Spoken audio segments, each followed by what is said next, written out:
Hello, vessels of divine inspiration. Welcome to part 2 of Mercury's transit in Aries, which began on the 18th or 19th of March, depending on where you live, and will leave on the 3rd of April 2023. So I do recommend checking out part 1, where I break down the sort of themes of Mercury's transit through Aries. It's a very quick transit. This is because Mercury's now will be moving into Taurus, and on the 3rd of April, and will be there for 2 months. So this is a very speedy activation. As I said, I recommend checking out part 1 in the introduction. My name's Chloe, and I work with card divination, astrology, and I channel energies through my body. So this is an all 12 signs reading. I will be pulling, there'll be 5 piles for each of the rising signs. This will be the energy of Mercury through Aries, 3 different aspects, and then the energies moving forward. I recommend checking out your rising sign if you know your time of birth. I work with the whole house system, so that means one sign equals one of the whole houses. And so when I talk about the astrology, that will link into those of you who have that as your rising sign.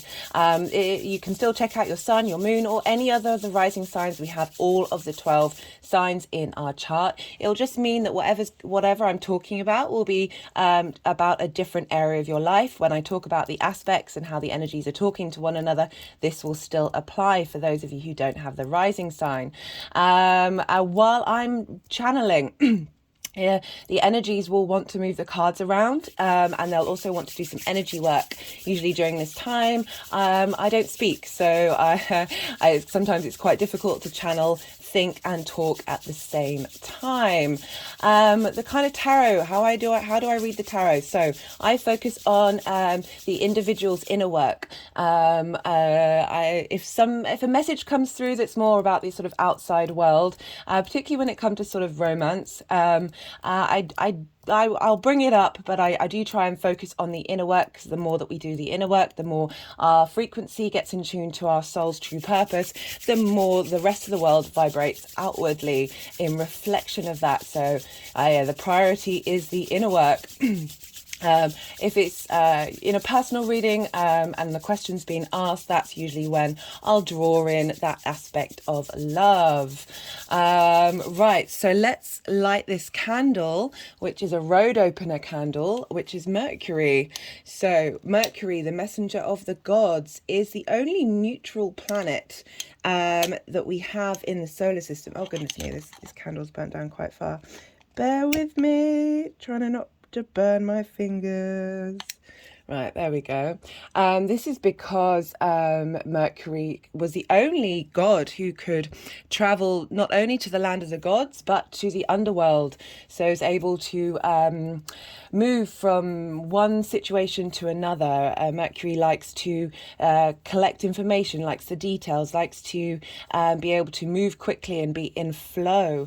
So Mercury in Aries, this is very, as I said, divine inspiration. We are now all vessels for that magic to happen. One of the main themes that came up when I pulled a couple of cards which I talk about in the introduction in part 1, is because there's a lot of speed right now. There's a lot of action. We've also got the sun there in Aries, so there's a lot of fire action, a lot of inspiration, creativity, and motivation. But we can sometimes burn ourselves out quite quickly. I've certainly noticed with these transits that I'm speaking a lot quicker, and it's just everything's going at the speed of light. There's a very direct, instant needing to get things out very quickly, that sometimes with this very fast energy, actually where we'll get the inspiration and the wisdom from the energies right now is when we slow down a little bit and we create space for that energy to come through, particularly because we've got Venus in Taurus. So getting in touch with our senses, getting in touch with nature can really help facilitate the kind of information that Mercury's wanting to talk about. So in this introduction, I'm just going to talk about a couple of people who have Mercury in Aries. So first off, we have René Descartes, and I've mentioned him quite a few times. He's a philosopher in previous videos because he also has the sun in Aries. So he has Mercury at 29 degrees of Aries, and this is actually going to be where the second Aries new moon is, and this will be a hybrid eclipse. So this is quite a potent energy coming through. Really recommend checking out the spring equinox video that also talks about the new moon in Aries. A lot of themes came out in there that are still going to be relevant for the rest of the month and the rest of the astrological new year, because the spring equinox is kind of like the solar return for us all, and adds another blueprint of what's going on for us for the rest of the year. And René Descartes also had Venus in Taurus and Mars in Gemini. So today Mars is going to move into Cancer, but for the first bit of Mercury's transit, Mars was in Gemini, and because Aries is ruled by Mars, we look to where Mars is to see what influence Mars is having on everyone who's transiting through Aries. And so the reason why I talk about all these different aspects of his chart, because his main phrase was "I think, therefore I am." So Mercury, how we communicate, how we think in Aries, the first fire sign, the spark of our divinity, the very independent, autonomous, wanting to embody the existence of being human as if no one else has done it already, very wanting to explore based on their own tangible felt feelings. And Mercury again, so that I think, Mercury, therefore I am, Aries energy. It's just in a nutshell what this energy is kind of representing. But the reason why I talked about the Venus in Taurus, she's in Taurus right now, is because René Descartes used to like to spend a lot of time in bed lying around thinking. And I just thought that was so appropriate for the messages that were coming through in the introduction of part one of, maybe just chill out a bit, and that's when the divine inspiration is going to come through. He also had Mars in a Mercury ruled sign, so they were in mutual reception. So that meant Mars and Mercury were sharing each other's resources, on the phone to each other the whole time, and very much through our actions and through our contemplation of reality. The only way we know it's reality is because we are thinking about it. I think, therefore I am, which was the main tenet of Descartes. Another person who has Mercury in Aries. Sorry, we didn't know Descartes' time of birth, so I can't say what house placements they're in. Michael Moore, the director, had Mercury in Aries in the 9th house, his philosophies. And I talked about him in the Venus transit video because he has Venus in Taurus in his 10th house of like career, life purpose. But Mercury in his big picture philosophies. So really wanting to communicate it was superfood, was it superfood me, or what was it, of taking care of your body, but having your own autonomous decisions is definitely something Michael Moore likes to propagate, of trying to highlight the issues in the world so we can be informed. So that 9th house of the big picture philosophies feeding into his desire to create in the Taurus energy. He also had Mars in Capricorn, so there's a sense of long-term legacies and of the hierarchical structures through his actions that were informing his Mercury.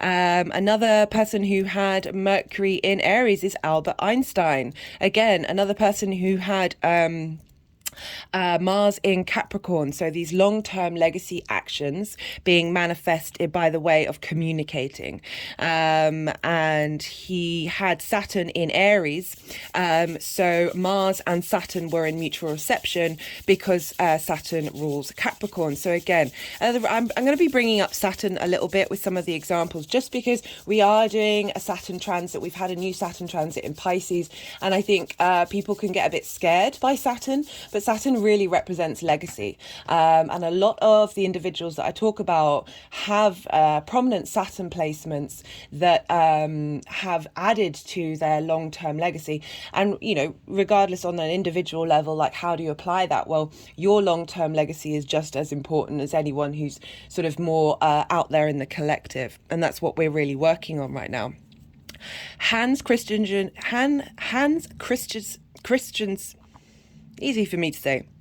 Hans Christian Andersen, he had the Sun and the Sun and Mercury in Aries, in the fifth house of creativity and also children.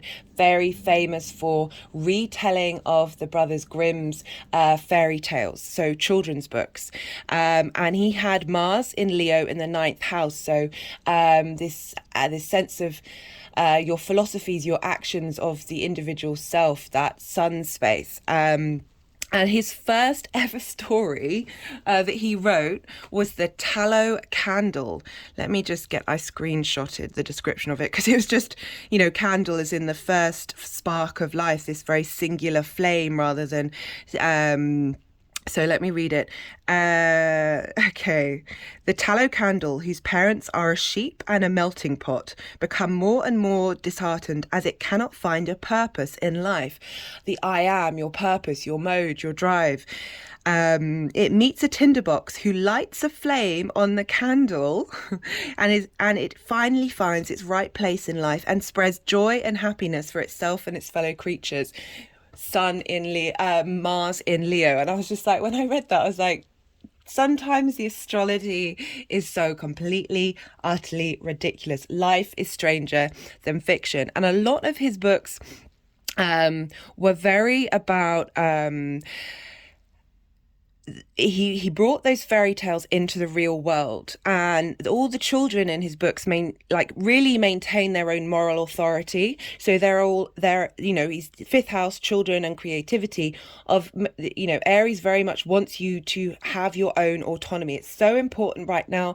Recommend checking out the Saturn in Pisces transit, because at the moment Saturn's transit is being affected because Jupiter rules Pisces and Jupiter's currently in Aries, and asking the children to trust their own eyes rather than the deception of the outside world and the authorities of the adults, the hierarchy, the people in charge. So very appropriate. He also was very famous at the time of his travel logs, and he had a Sag rising. So this idea of movement, of traveling, how all these come together, and he was very much the proponent of the outsider, this sense of the deep individual space that is Aries. And really wanted the characters he had to be resilient. Again, an Aries quality of just moving on, getting on, starting again, and keeping going. And very interestingly, like his Little Mermaid story, she essentially, the twist in it is that mermaids don't have a soul, they turn into sea foam. But if you become human, you have a soul. She falls in love with the prince. It's very similar to, I think, the Disney movie, The Retelling, but at the end he marries somebody else. And she is offered this knife from her sister mermaids, and says that if you go and kill the prince, you will be able to come back with us. Mermaids live for 300 years, and you'll be able to be with your family again. And she refuses to do so. She stands by her morals. She says, no, I'm not doing that. And she jumps into the sea and she dies. But because she dies as a human, she has an immortal soul. She goes to heaven. She spreads joy. She spreads love. So it's this sense of being in your own moral authority. And I just found it interesting because of the Mars linked to the sun, of being able to shine your light. The sun is exalted in Aries, so there is a deep connection of the sun being raised up high, being able to do what it needs to be done. I just posted on the community page about the sun in Aries, and I really recommend you checking it out, because the second image that I posted was a news article that came out a couple of days ago about how scientists have been able to sort of work out a way of hacking photosynthesis so it can bring about energy. Light helps create plants grow. We're in springtime when everything's bubbling up, of being able to harness that light. Also, somebody that I talked about who had the sun in Aries, in the Sun in Aries videos, he came up with, let me just see, the photovoltaic effect, which is when light is absorbed absorbed into something, it excites an electron and creates energy. And this was the propagator for moving into the technology of solar cells and solar panels. So there's a lot of craziness out there, but there are things bubbling and growing that are going to help us be able to break out of these structures. Very exciting. Right, what was I talking about? Yeah. Okay, so who's next? Soren Kierkegaard, another philosopher, had Mercury in Aries. He had Venus in Taurus, and again, another Mars in Capricorn energy. And he was considered one of the first existential philosophers. So with Aries energy, there can be a lot of firsts, a lot of people who've done things for the first time. And his focus was how to live as a single individual. Very Aries energy. And his priority was on the concrete human reality. So that can be a mixture of that Aries I am wanting to experience for myself, and that Mars in Capricorn of the earth, the reality. And he wanted to prioritize that concrete human reality over abstract thought. So really being able to be practical, to use things in the 3D. And he put a huge importance on personal choice and commitment to your personal choice. So these are big themes that are coming through with this, with all this Aries energy of getting you in line with your authority of who you are on a really higher vibrational level. We also have, if you believe that William Shakespeare was William Shakespeare and not somebody else, I have my own personal opinions about that. But William Shakespeare had Mercury in Aries in the 10th house of career. And actually a lot of his words and phrases were new to the English language. So again, it's doing the that first aspect of how you communicate, then the sense of the individual very much in his plays. He also had a moon opposition in Libra in the 4th house, and it's a lot of his plays are very much about family dynamics, relationships, intimacy in your own home. Who else had Leonardo da Vinci, very, very, very famous. Oh God, what's the word when you can do lots of things at once? Oh my God. Well, Renaissance man, that's the term that we now use now. But Leonardo da Vinci was alive during the Renaissance and a very big proponent of that. Recommend, if you don't know who he is, go check him out. He's done lots of cool stuff. And he had that Mercury in Aries in the 5th house of creative energy. And he actually used to spend a lot of time in nature, letting ideas come to him. So very much drawing in on that sense of he had Venus in Taurus as well. I think I talked about him in the Taurus video, Venus and Taurus video. So where our creative spark can come from is in that space of being by ourselves, being in motion, walking, and letting ideas come to us. Catherine the Great, one of she was God, what was her title? Empress? Was she Empress of Russia? Do forgive me if I've got that wrong. And she was Aquarius rising. She was a very radical woman, very wanting to bring the people together, wanting to reduce the hierarchies. And she had Mercury in Aries in the 3rd house of communication in your local community. And she had Mars in the 4th house. And so very much she expanded Russia. She was able to bring Russia together to be able to stabilize the roots and the foundations of the Russian space. And she was, yes, very fiery woman, and very much for the people. The final example that I have here is Wim Hof, and I mentioned Wim Hof before because he also has the sun in Aries, but he has Mercury we don't know his time of birth, so I can't say what house placements he's got, but he had Mercury in Aries at 3 degrees, and this squared his Mars in Cancer. So this is... Oh, I forgot to say that William Shakespeare had his Mars in Cancer in the 1st house of his Ascendant. So how he embodied his actions was very much linked into how he communicated and being able to express himself. So I just wanted to bring in some examples of people who've had Mars in Gemini and Mars in Cancer. So Wim Hof, Aries Mercury squaring his Mars in Cancer. Very much his actions want us to, so he deals with breath work. He's been bringing a lot of ancient traditions to be more accessible to the individuals and the collective at whole, and really getting you to be in line with the ability to that breath work, of that embodiment of, like, the more we do breath work, the more we regulate our immune system, the more our body can talk to each other in a freeing way, and we've got our emotional field trapped in our body, that when we do the breath work, you can have big emotional releases. And I kind of link Mercury because there's a speed to it. There's a communication of you. It's your engagement. It's your relationship with the outside world of bringing in that air and then letting it go again. So yeah, that was the final example that I wanted to talk about. And this might be a 3-part series. I said in the last video that it was a 2-part, but I had a lot going on yesterday and ended up only doing 4 of the rising signs. So we'll see how long we get on to, but it might just be 4 signs that I'll do, and it'll be Sagittarius, Scorpio, Libra, and Virgo. Yeah, is there anything else that I wanted to say? Oh no, I think that's it. I will leave you at that, and I really appreciate you being here, and thank you for everybody who watches these introductions as well as their rising signs. I really appreciate the energy transfer and all the interaction on the channel. Yeah, okay, thank you guys. Sagittarius rising. How you doing, Sag? So, as I said in the introduction, for those of you just tapping into the Sagittarius energy, this will still apply. It'll just be in a different area. The messages that come through will still apply, just in a different area of your life.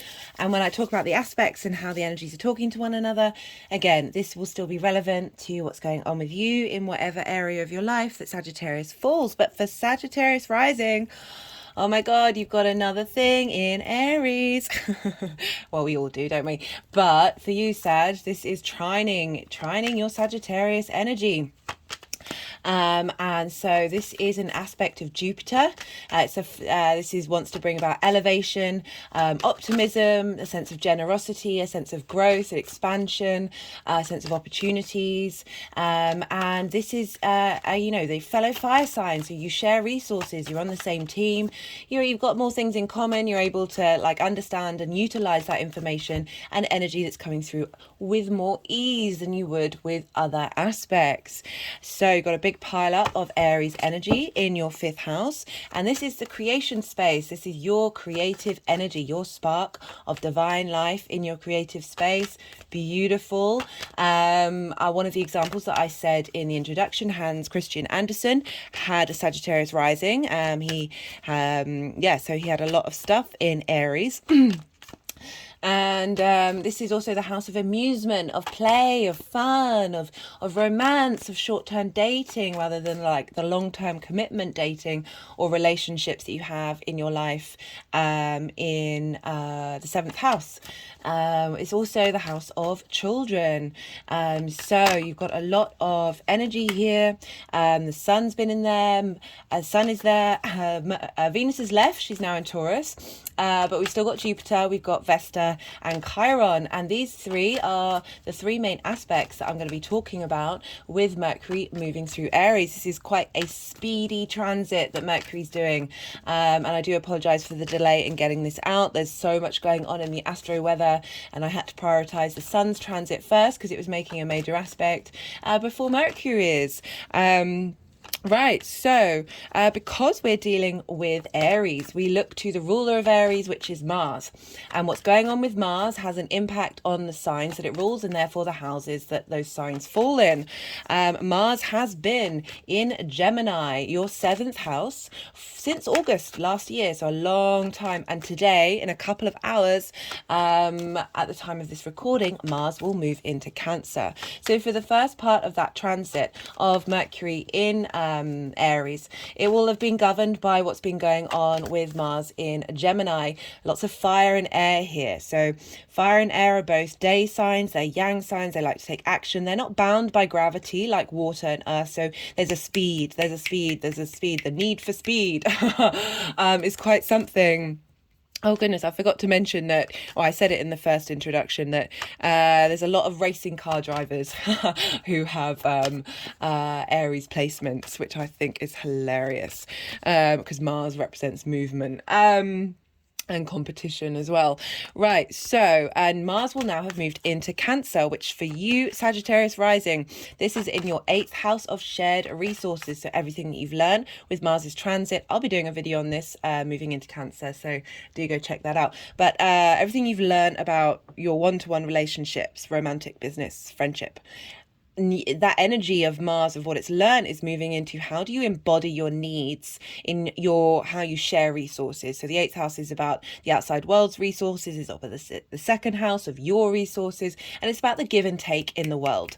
So that's time, money, energy, sharing parts of who you are in terms of that intimacy, which is why in the modern astrology, I can understand why intimacy is linked in that way, not because of Scorpio, but because of the general energy of that house. This is also the place of sort of big money. This is linked into needing to get a mortgage or a loan or your taxes or a car rental. Or inheritance. So this can be 3D inheritance, but I also link it into cosmic inheritance. It's also sort of the give and take relationship you have between, the outside world and the universe in general. So Mars moving through here in the sign of Cancer, ruled by the moon, your emotional needs, how you're motivated to share your resources is going to have an impact on the rest of Mercury in Aries transit in your house of creative energy. So maybe you're having inspiration about creative projects, your own creative motivation and drive, and just getting a lot of downloads during this time that is going to be flavored by what it is that you need, the give and take from the outside world. So that could be people that you collaborate. It also could be your collaboration with the universe and what kind of downloads you're getting, what kind of inspiration you're getting at this time. Because we're dealing with a Mercury transit, we look to so I just realised that I'd cut my finger while I was doing the washing up just now, so I keep stopping and looking at my thumb. Just bear with me. I'll get over it pretty quickly. Mercury transit. So we look to the signs that Mercury rules, because like Mars having an impact on Aries, Mercury is going to have an impact on Gemini and Virgo. So the transit through Aries is going to help level up your Gemini and your Virgo placements. So these are fellow mutable signs. Sag, you are a mutable sign as well. You've now got Saturn in Pisces, a fellow mutable sign. So you're getting support from this very brief, but it's also you're going to have a longer transit in Taurus, which again they're all going to have an impact on these areas of your life. That you're getting support in the mutable area of your life about how you want to communicate, and getting in touch with what it is that you need to and how you express yourself, which is super important because you've got Saturn in a mutable sign squaring your energy. So this is very helpful energy coming through from Mercury. And Mercury rules Gemini, which I talked about, which is where Mars has been. In your 7th house, it's opposite your Sag energy. So oppositions, we deal with that at full moons, when it can sort of highlight the balance that you're in, or it can highlight the imbalance of moving from the Sag energy to the Gemini energy. And it's all about bringing these things into harmony and being aware of things that may come up during this time that are redirecting you to be in more flow with all the energies at once, rather than just one over the other. So that's things. So this journey through your creative energy is, and how you get your fun, and it's romance, dating. But the more that we get in touch with our true I am spark of your creative energy, the more that's going to have an impact on your one-to-one relationships, regardless of whether that's coming up in the physical form during this time. So that's going to have an impact. And also Virgo, which rules your 10th house. Again, that's squaring your Sag energy, which is an aspect of Mars. So Virgo, your 10th house, your life purpose, your passion, your career, how the big outside world sees you. So again, your creative energy is that what's going on in Aries is helping spark up with this Mercury transit. Spark and give you inspiration about your life purpose and where you're headed during this time. Great energy. So this is the kind of general energy that's floating around for the Sagittarius.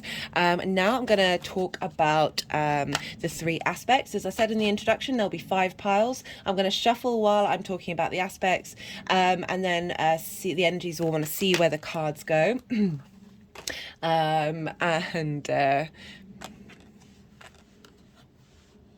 So it's funny. The Mercury card, the Magician card, has come out a few times. They don't usually want me to start doing these things yet, so. Very powerful energy coming through for you, Sag. Okay, my head is just rocking back and forth. Which hasn't happened before on a video. Yeah, this fire energy, trining, very supportive. So as I said, there'll be 5 piles, 1 for the energy of Mercury moving through Aries, 3 for the aspects, and 1 for how these energies are going to move forward. I'll also be pulling clarification cards. But first up, the first aspect, which Mercury is making, and for those of you who might be catching this video after the event, because I do apologize, I had wanted to get all of these videos out yesterday, but some big stuff happened for me. I think I'll talk about it in a different video, but it took up a lot of time yesterday, so I wasn't able to get out all the content that I wanted to. But this energy is still floating around. You can still get a bit of hindsight if you're tapping in later on, and see what sort of, and then mull over what happened and what's coming up, because all of this is part of the long-term integration, so it's not specific to the day. You don't need to worry about missing it.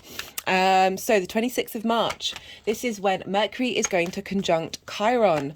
Chiron's been moving through Aries for a while, helping you uncover wounds in linking to your creative energy not being appreciated, or you not being able to access it in your own individual spark. Also, perhaps wounds in terms of relationships and dating that are being cleared out right now to really get you in touch with who you are. This is happening at 15 degrees of Aries. Don't worry, I will be putting all of this information in the description box, so you can come back to this and perhaps write it down in your diary and then make a note of these things, so you're just aware of what's going on with the cosmic energy, so you can sort of go, whatever triggers may come up, you'd be like, oh, it's that.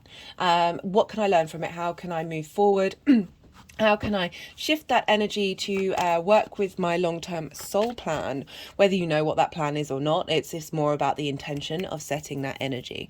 At the same time as this conjunction, so Mercury talking to Chiron, what does that mean? So we've got the messenger of the gods, and Mercury's been through Pisces and gone over Neptune, really helping you get in touch with your emotional collective unconscious, and now bringing that energy of empathy and inspiration that it's getting from being in Aries, and talking to Chiron and going, okay, hey, how can we find out the details of these wounds in order to be at peace with them and let them go, and realize what it is and how we can transmute that energy is very powerful, internalized healing energy.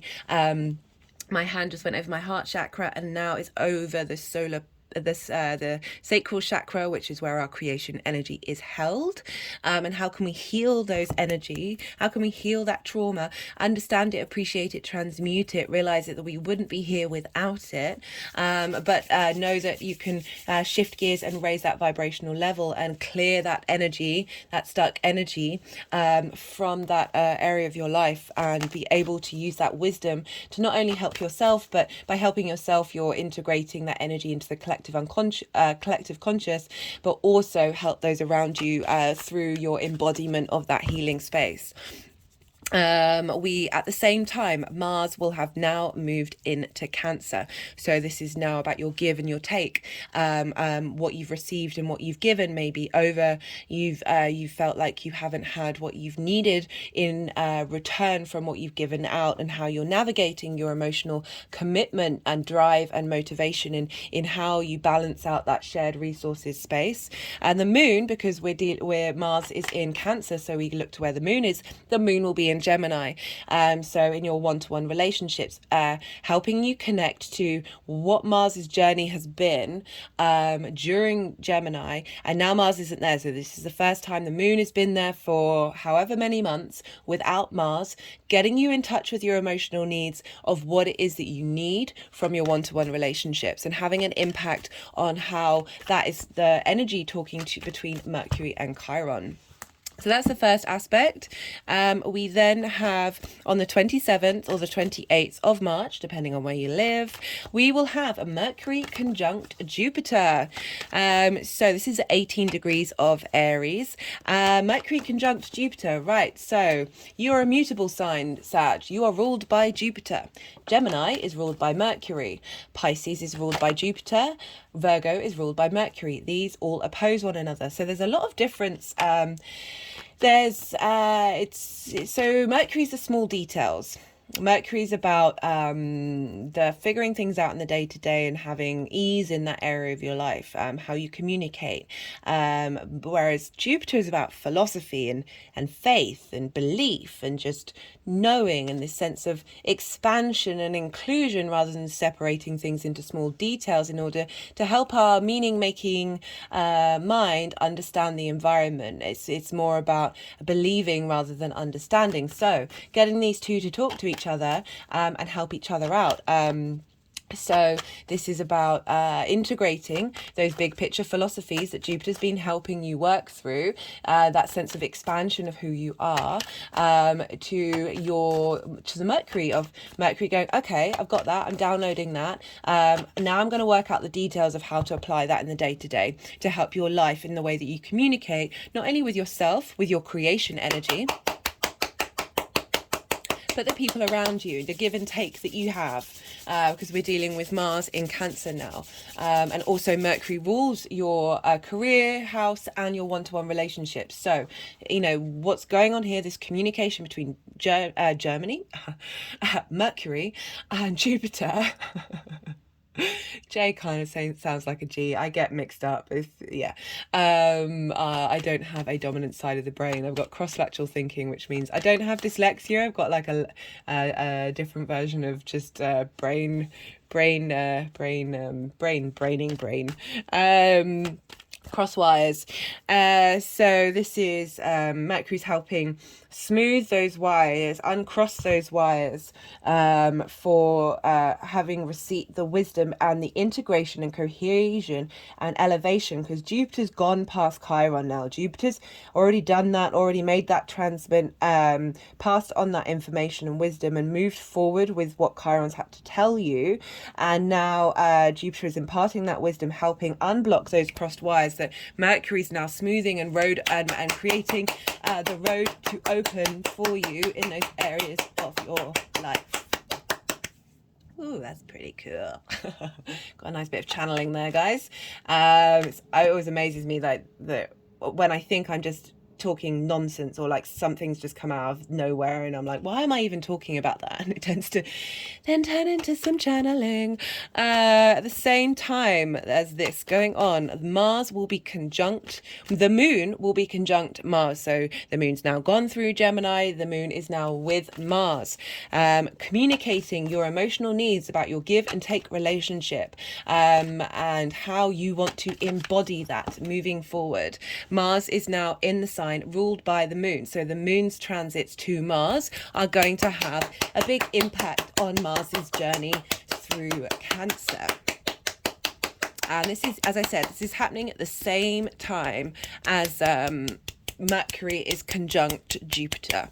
So really having a big impact on your embodiment and motivation in this area of your life. The final aspect, this is when on the 30th of March, when Mercury will be conjunct Vesta.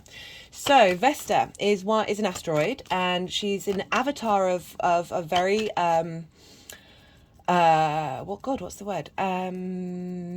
Like a fundamental of the female, of the feminine, of the goddess archetype. that's persistent across the world. She's known as Hestia in ancient Greece, and Vesta in the Roman period.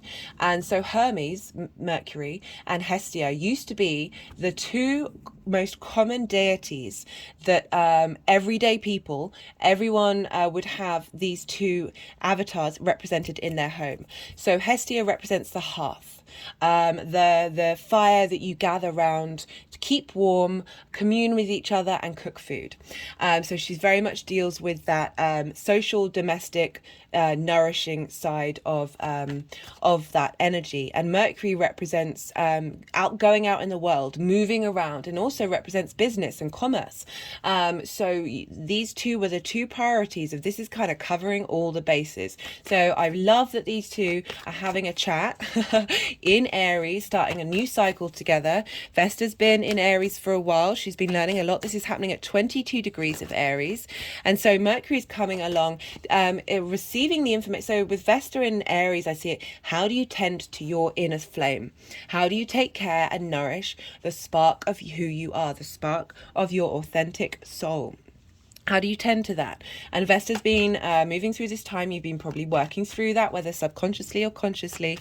And Mercury's coming along, sharing the information that it's got from Jupiter, sharing the information that it's got from Chiron, and being able to communicate, right, how do we do this in the internal space of Vesta and the external space of Mercury? And I love the combination of these two together. They're having a good chat. They know each other. They're good. They're friends. And they're sharing information at this time. So it'd be really interesting to see for you what comes up on this day, particularly because the moon will still be in Cancer, but will now be squaring Mercury and Vesta. So your shared resources still in your 8th house. Your emotional needs, your instinctive needs, how you nourish yourself, how you nourish others. And this square aspect, an aspect of Mars, this can bring about conflict, drama, and frustration. These things may show up. If they do, they are here to show you what it is that you truly care about in the long term. Like, can you move past it? Can you see the lessons that are coming up during the space? And once you do, they can kind of shift that energy of changing that square energy into friction. We need friction in order to create in this 3D linear time frame that we believe that we are in solely, but it's also, kind of really valid and very important. So things may manifest. Your needs may be met by the outside world. Somebody may come in who nourishes you in the way that you've needed, that highlights the conversation that Mercury and Vesta are having at this time. As well as this, the moon in Cancer, it will be at 25 degrees, so it's not an exact square, but it's still a very tight conjunction. And the moon moves quite quickly, so it is a transient phase, but it's still very much that square energy the whole time the moon is in Cancer. It's just by sign rather than exactly. So the moon will be trine Neptune in Pisces at 25 degrees. So you have Pisces in your 4th house of home, right? Love that this is combination of the moon in Cancer, and for you, Sag, this is happening with Neptune in your 4th house of home. This is squaring your Sag energy of roots, foundations, parents, home, private life, the very intimate part of who you are. So with this trine to Neptune, Neptune's now got Saturn in the same sign. So all those big dreams. So with Neptune, it's everything all at once. It's all the dimensions, all the realities, all the possible versions of time that we may live in and don't even know that we're experiencing. There's a blurring between all of these boundaries where they're all in it together. They're all intermingling with Neptune. It can be very idealistic energy as well, leaning towards illusion. But in terms of the fantasy, but fantasies can be great just as long as we don't lean too much towards that space of delusion. Let's be real with our fantasies while still appreciating the fantasy of the fantasy. And so this trine here now with Saturn coming along, clearing karmic debts in that area of our life, helping free up energy, starting a new cycle of getting us to be able to have strength and form to those fantasies that we've had. And Neptune's been in there since 2011.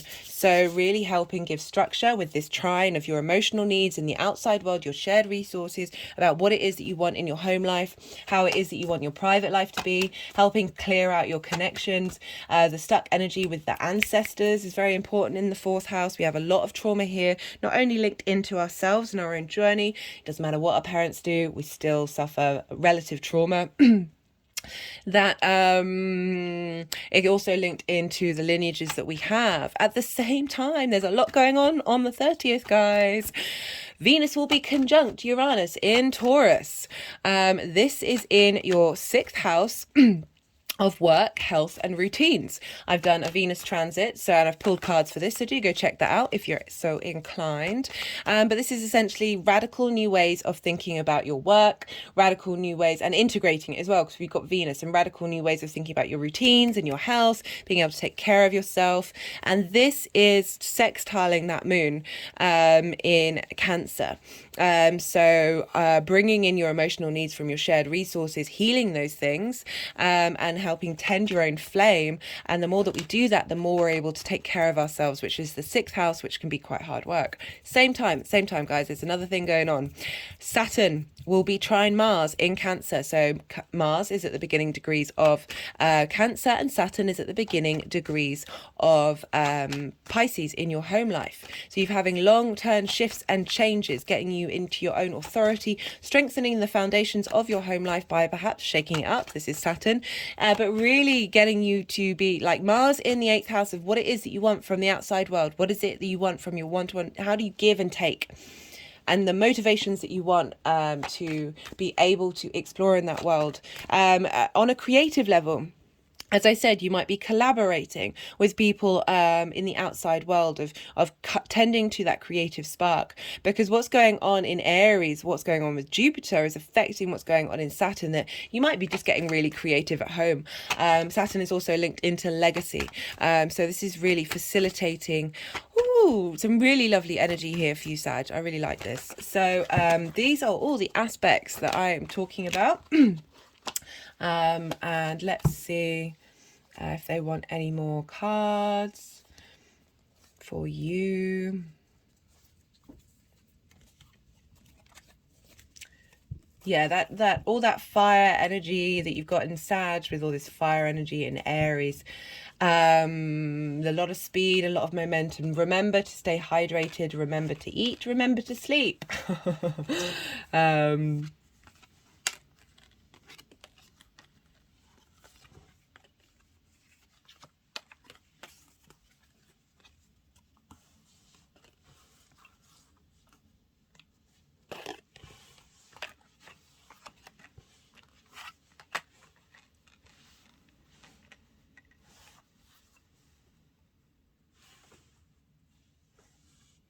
You know what? No, I'll do it on the other one. I've been quite fussy about figuring out the angle shots ever since Venus moved into Taurus. So bear with me.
Okay, so we have here,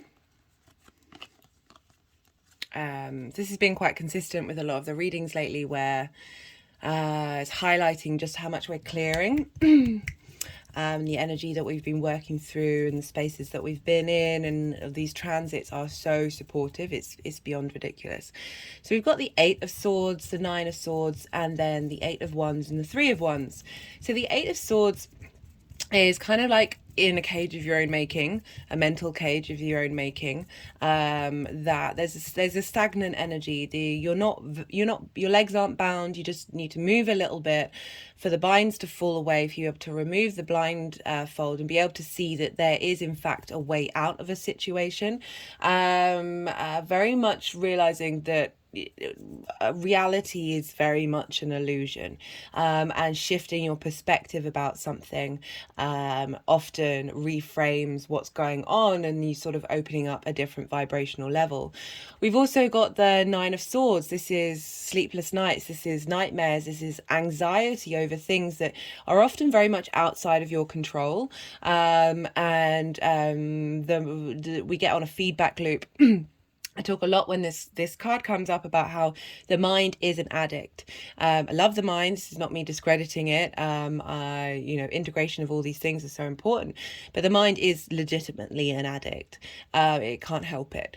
And we live in a dopamine-filled world right now. So we're all addicts in various different ways.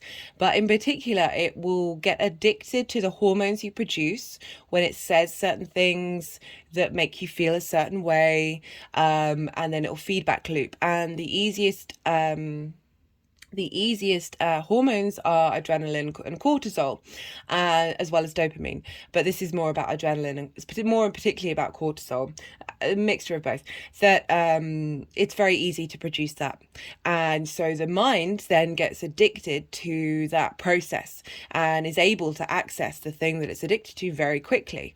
And there's so many studies that have come out that prove that when we are flooded with adrenaline and cortisol, we literally can't think. We can't change our perspective. So it's really hard. This is not me saying, oh, you should just be able to switch gears and be able to shift your perspective. It's really hard when you're flooded with adrenaline and cortisol. And so many of us are in sympathetic nervous state, which is the fight, flight, freeze or fawn state, which is our survival mechanism. And that, again, is producing that adrenaline, producing that cortisol, when we should be in rest and digest, where we're just chilling.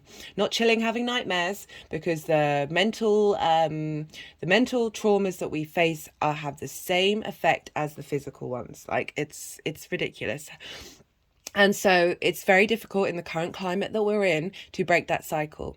But this is showing that there's speed coming in with this Mercury moving very, very fast through this this creative energy, this space where you have your fun, your amusement. You've got a lot of energy in there, really helping you get in touch with yourself, the essence of who you are. Let's see. Are they wanting to put this somewhere else? Okay, so it's just pointing in the direction of the road opener candle. So this Three of Wands, this is the Dominion card. This is being in master of your passions, and being able to make good decisions. Right, okay, let's see. They're wanting that one over there now. Cool. So we have for Mercury conjunct, the Eight of Wands. This is speed. This is things changing, moving, go with it. Go with what's what's happening. It's helping you move to a different place with speed, being able to transform from this very heavy stuck energy and be able to break through and come out the other side, because the other cards, they're so incredibly supportive. We've got the Lovers card. This is for the conjunction with Mercury and Chiron, and this is when Mars is in Cancer, shared resources, and the Moon is in Gemini. So it's linking into your one-to-one relationships and your creation spark. Whether that's like coming up in the 3D is irrelevant. It's about the work that we're doing during this time to be able to facilitate that energy. So the Lovers card, for me, this is a Gemini card. This is about being able to make choices from a balanced way. We've got the feminine and the masculine here, and we've got an angel representing spirit. So for me, I very much have the tenet that we have the feminine and the masculine within us, as well as the neutral. And with those three things, we can be fluid and integrate all of those and move from one state to another, as well as embodying all three at the same time. The more we have that integration of being fully embodied and being aware of our own dualities internally, as well as our connection with everything, that we are then able to make the right decisions for ourselves moving forward.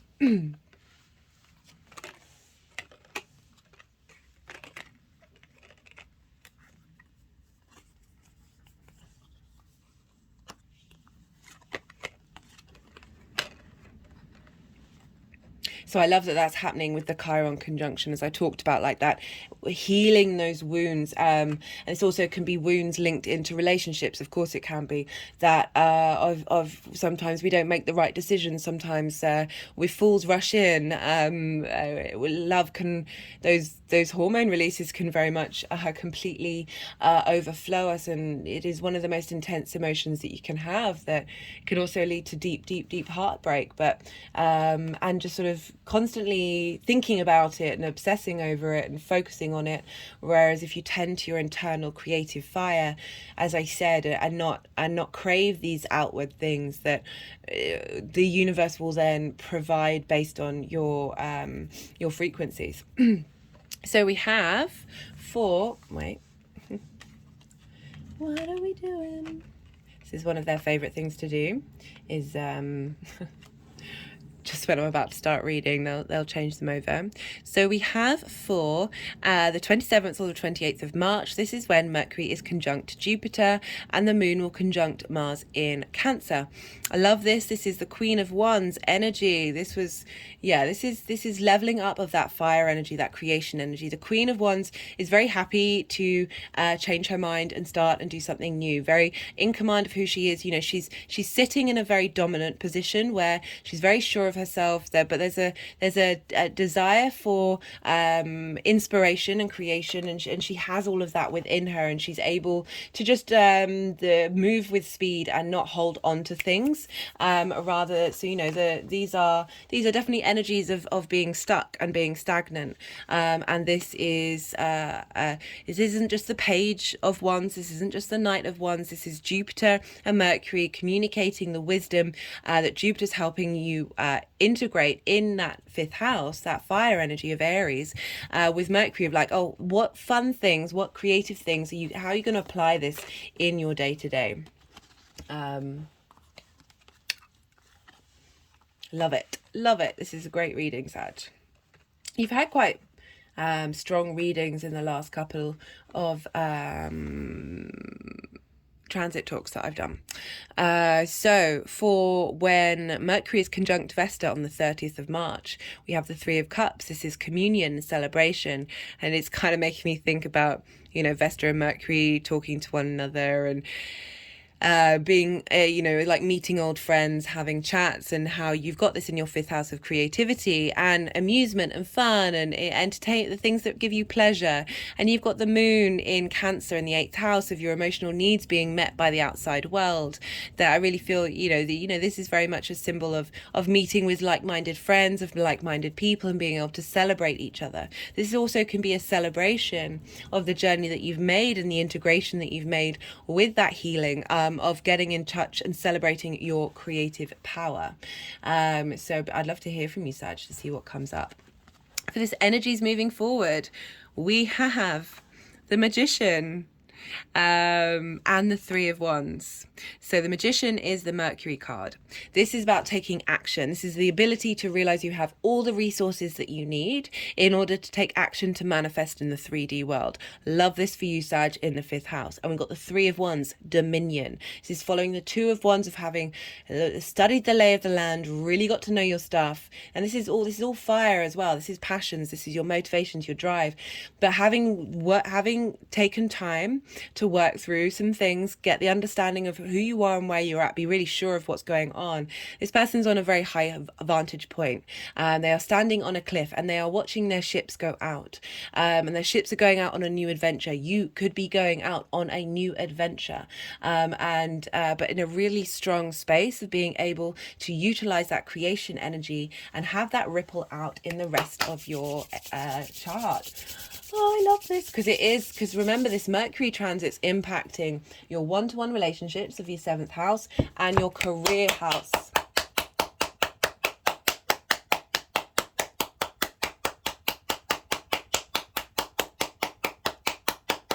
and Mercury will then move into Taurus, which will be trining Virgo. Yeah, love this. And then Jupiter's going to be moving into Taurus, which will be trining Virgo in your 10th house about, oh yeah. All right, I'm going to be pulling a card from the First Light. Sorry, this is the numerology deck. We've got the Surrender card. Yeah, so the Eight of Wands is very much about just going with the flow, seeing what happens, move with it, go with it, and also surrendering those old habits. Maybe do some candle magic. We've got, yeah, I recommend, did I remember to say, yeah, no, so it's in the Sun Transit series that I've done, the Aries reading. I did some candle magic with that, and the Sun is going to be in Aries while Mercury's in Aries, so I recommend checking that out. It just happened naturally. I didn't intend to do it, and oh yeah, these things happen. Yeah, I really feel like a lot of roads are being opened for you, Sag. This is cool. Right, they're not wanting to do.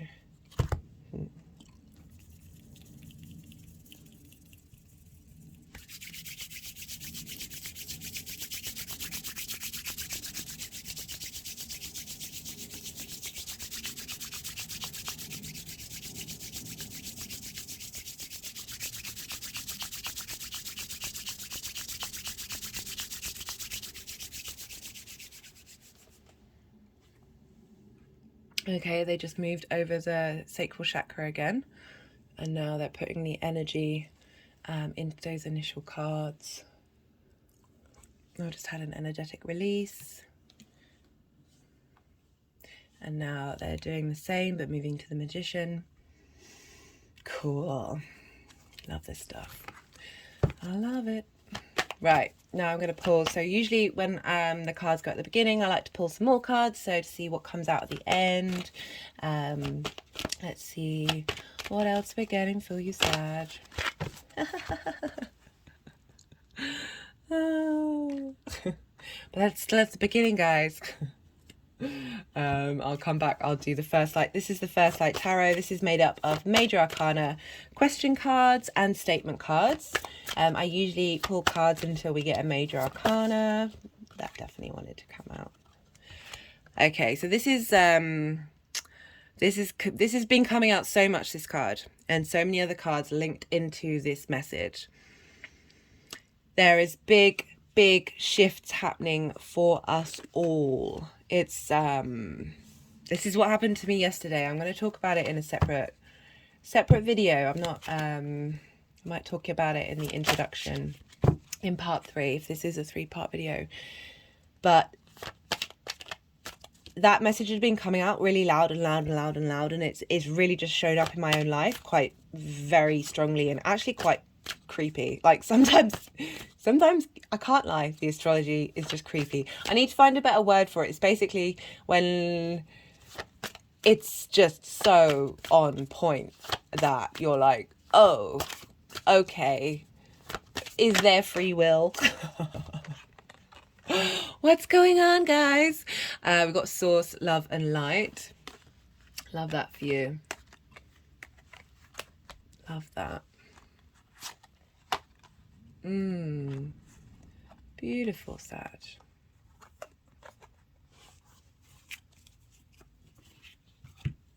Okay. Wait, whoa. We've got Perseverance and Environment.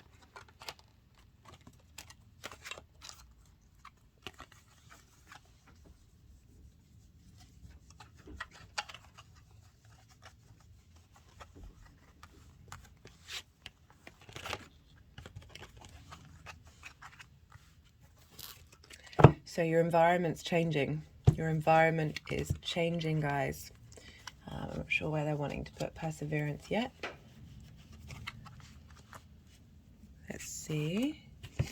Let's pull. We still haven't got a Major Arcana out from the First Light Tarot. I put all the decks in the description box, so if any of them take your fancy, yeah, I've put the names in there.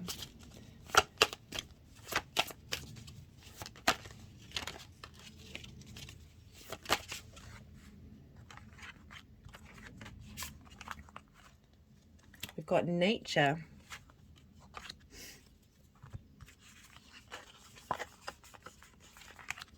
We've got nature, perseverance. You're having some adventures in nature, Sag, but also I did say good time to get inspiration when you are out in nature during this time. But also linking into that karma card of often the things that we think are part of who we are part of other people's cycles that we've inherited. I talk about this a lot, about the absolute wonder that is the human body and the human, that we are here to transmute this stuff and clear this energy, not only for ourselves, for our lineage, for our ancestors, for our past lives, for the collective, but for the universe as a whole. And from well, if I go to from other galaxies as well, very much. And we have the capacity to do so. We have the capacity to do so. We are just the magic of the human is ridiculous. Ooh, this is your true nature. This is your true nature. But, you know, this perseverance and things taking time and surrendering to this, that it just may have felt exhausting. It may have felt this, and you think it's to do with you. You think it's your stuff, and it's not your stuff. It's not your stuff. It's not your stuff. It's not your stuff. It's also your stuff. You signed up for it. Oh God, really letting some of my ideas come out. Okay. We still haven't got a major arcana. Let's keep going. Let's keep going, Sag. I'm enjoying this reading. And to be fair, compared to some of the other readings, you didn't get that many tarot cards. Some people had a load. So let's see. Present. So they're like, you want it. You're saying that you need. Saying that you need a major arcana. We're not going to give it to you. Ha ha. Right, now I'm going to pull a card from the Oracle of the Rising Sun. Oh, you can't see this. Sorry, I'm going to zoom out. I'll zoom out so you can get an idea that they're stacking all of these here by the road opener, and they've just put the present card and the lovers card on top of moving into a new space, being able to make the right decisions. Again, this could be meeting somebody. That might not be for all of you, but that's still very much a thing. We're dealing with the 5th house here, and we are also dealing with the 7th house a little bit as well. So I can't avoid that. I did say in the introduction, I don't tend to read love readings unless it's a personal reading and someone's asked a particular question. This is all very much about the inner work.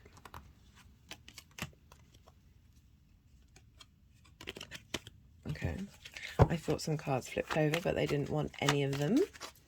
There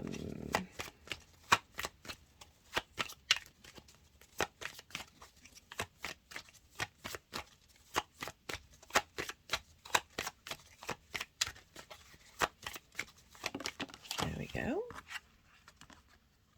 We've got resistance. Mercury in Taurus. What are they wanting to do?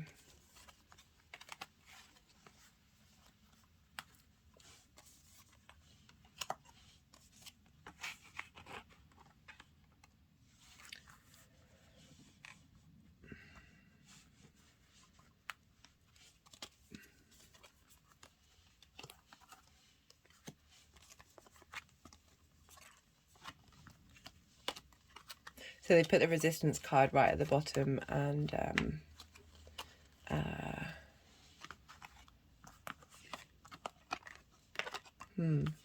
okay, we've got the resistance and the perseverance of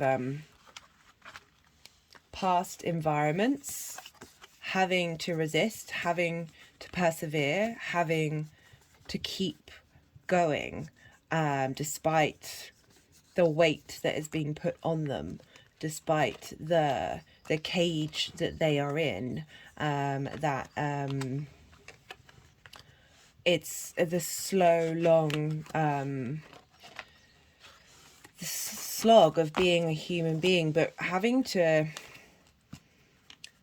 yeah, I'm getting that, like, not being able to express the individual spark of who they are because of the environment that they're in.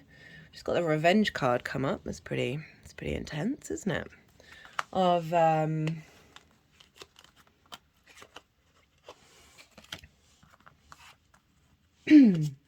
you know, revenge energy is a very stuck energy. It's repeating cycles, revenge energy, that this can keep us, it's very understandable energy to have. Completely get it.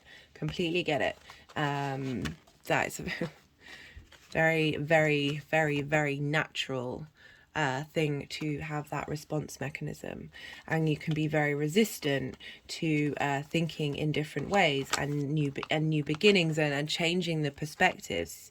You know, this says on the nature card, perspective of through the struggles and strife that people, and you know, all this karma has gone through, that it's hard to break that perspective. As I said, you know, they're filling us with a fear in our current environment that's keeping us stuck, so we can't think.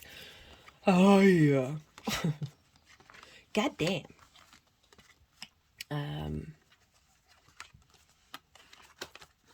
Sorry, they're kind of enjoying doing this.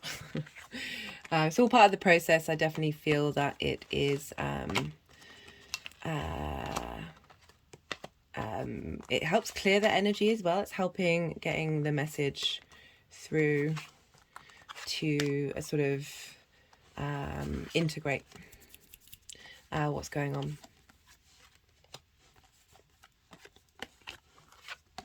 So they're now putting present with source, love and light, the lovers, implying that shift and that movement. I'm going to get one more card because they were all in the past. So let's see. I mean, you know, what I want is very rarely what the cards respond with. It's like, oh, I just want one more card. And they're like, no, we're going to give you 5, and they're all going to be in the past. Oh, dearie me. I have Aries in the 9th house.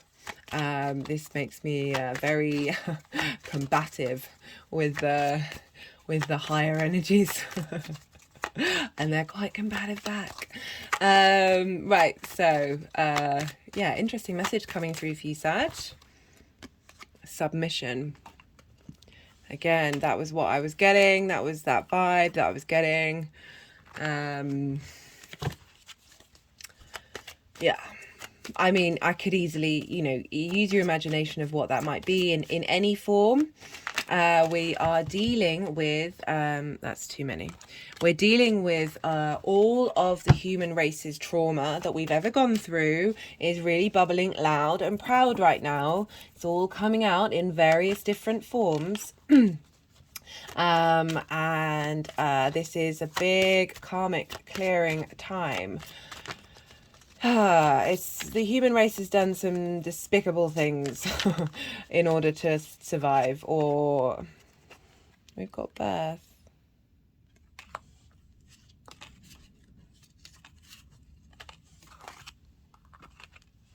Going with the new beginnings. Oh, this is making me feel a bit, making me want to cry, guys.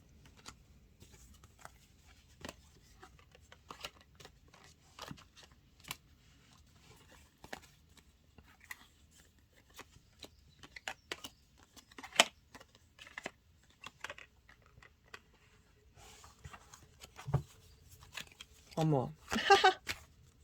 Lucky you, Sag. I just, all these messages are universal for all of us. They really are. That's why I always recommend people watch.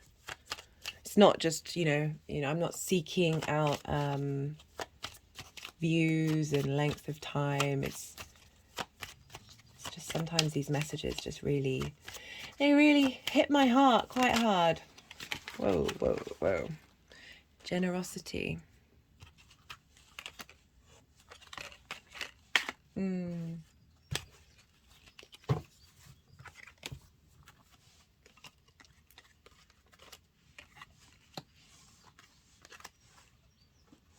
Okay. Okay, they seem to want one more.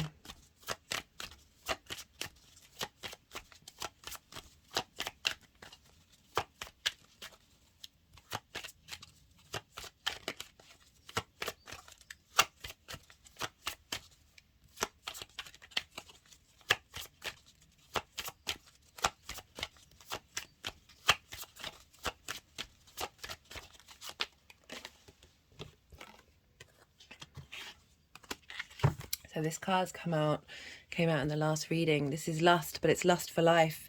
It's Venus in Aries, of really tapping into that individual spark and really having, as I said, a lust for life, a real appreciation for the human experience and being able to express that individual spark now. Oh, what a lovely message, Sag. Oh, that thank you. Thank you for allowing that message to come through. Thank you for watching. Thank you for the energy transfer. I really, really appreciate it. I'm gonna, maybe go cry off camera for a minute. Be well until we meet again, Sag. Scorpio rising. How are you doing, Scorpio?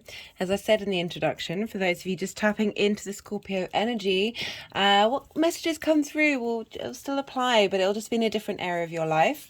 And when I talk about the aspects and how they're communicating with one another, this is still relevant. It just, as I said, it won't... Well, you can always imagine, so say you've got Scorpio falling in the 5th house, and then you imagine that 5th house energy is moved into the 1st house, that you can then sort of get a different viewpoint on how that energy is going to manifest in your life. There are different ways of connecting to these energies. But for Scorpio rising, you have this Mercury and Aries transit happening in your 6th house. So Aries and Scorpio energy, they in conjunct. And this is, I talked about this a lot in the last couple of transits, particularly because of what happened with the spring equinox. Oh, apologies, they were run the wrong way. So an inconjunct, this is when traditionally these two signs don't have a lot in common. They have different modalities, they are different elements. One's a day sign, one's a night sign. So your Scorpio energy is fixed water, and it's a yin sign, it's a night sign. And Aries is a cardinal fire energy, and it's a day yang sign. So imagine having a conversation with somebody where you know that you just don't have anything to kick the ball rolling with how you communicate. So it can be a bit awkward, a bit frustrating. There can be, some frustration, especially when the energies don't want to see eye to eye. So that might be more in someone turning up in your life who's not willing to basically, inconjuncts are asking you to look at very different perspectives and find a way of getting them to work together. Because we find when we talk to people, we've always got things in common. It may come about in a different way, it may manifest in a different way, but there's always common denominators, I find, with these planets and these energies. Certainly the energy vibration levels that I pick up on, they're trying to facilitate us in very different ways, but all with the same goal, which is it's an interesting dynamic to work with, to feel very held by the universe in that way. But that's certainly how I feel. So Scorpio rising, Aries, 6th house, work, health, routines. This is also linked into landlord and tenanting. It's also your co-workers, can also be linked into pets. This is a difficult house. It's a house of hard work, and can be the house of ill health. But you've had a lot of support moving through here.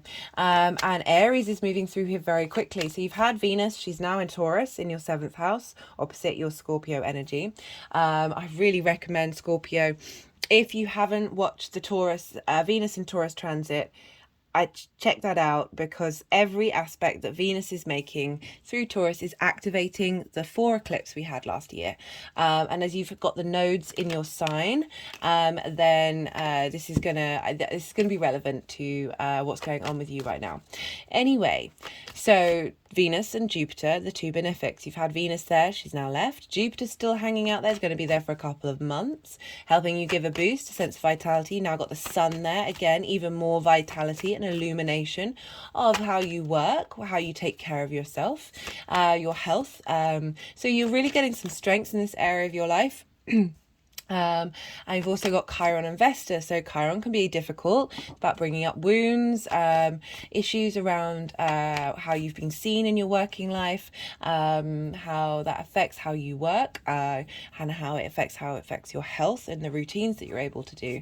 But we're getting a lot of leveling up, and now Mercury's moving through here, whizzing through here, bringing in divine inspiration, divine communication, and talking to the other planets that are in this house.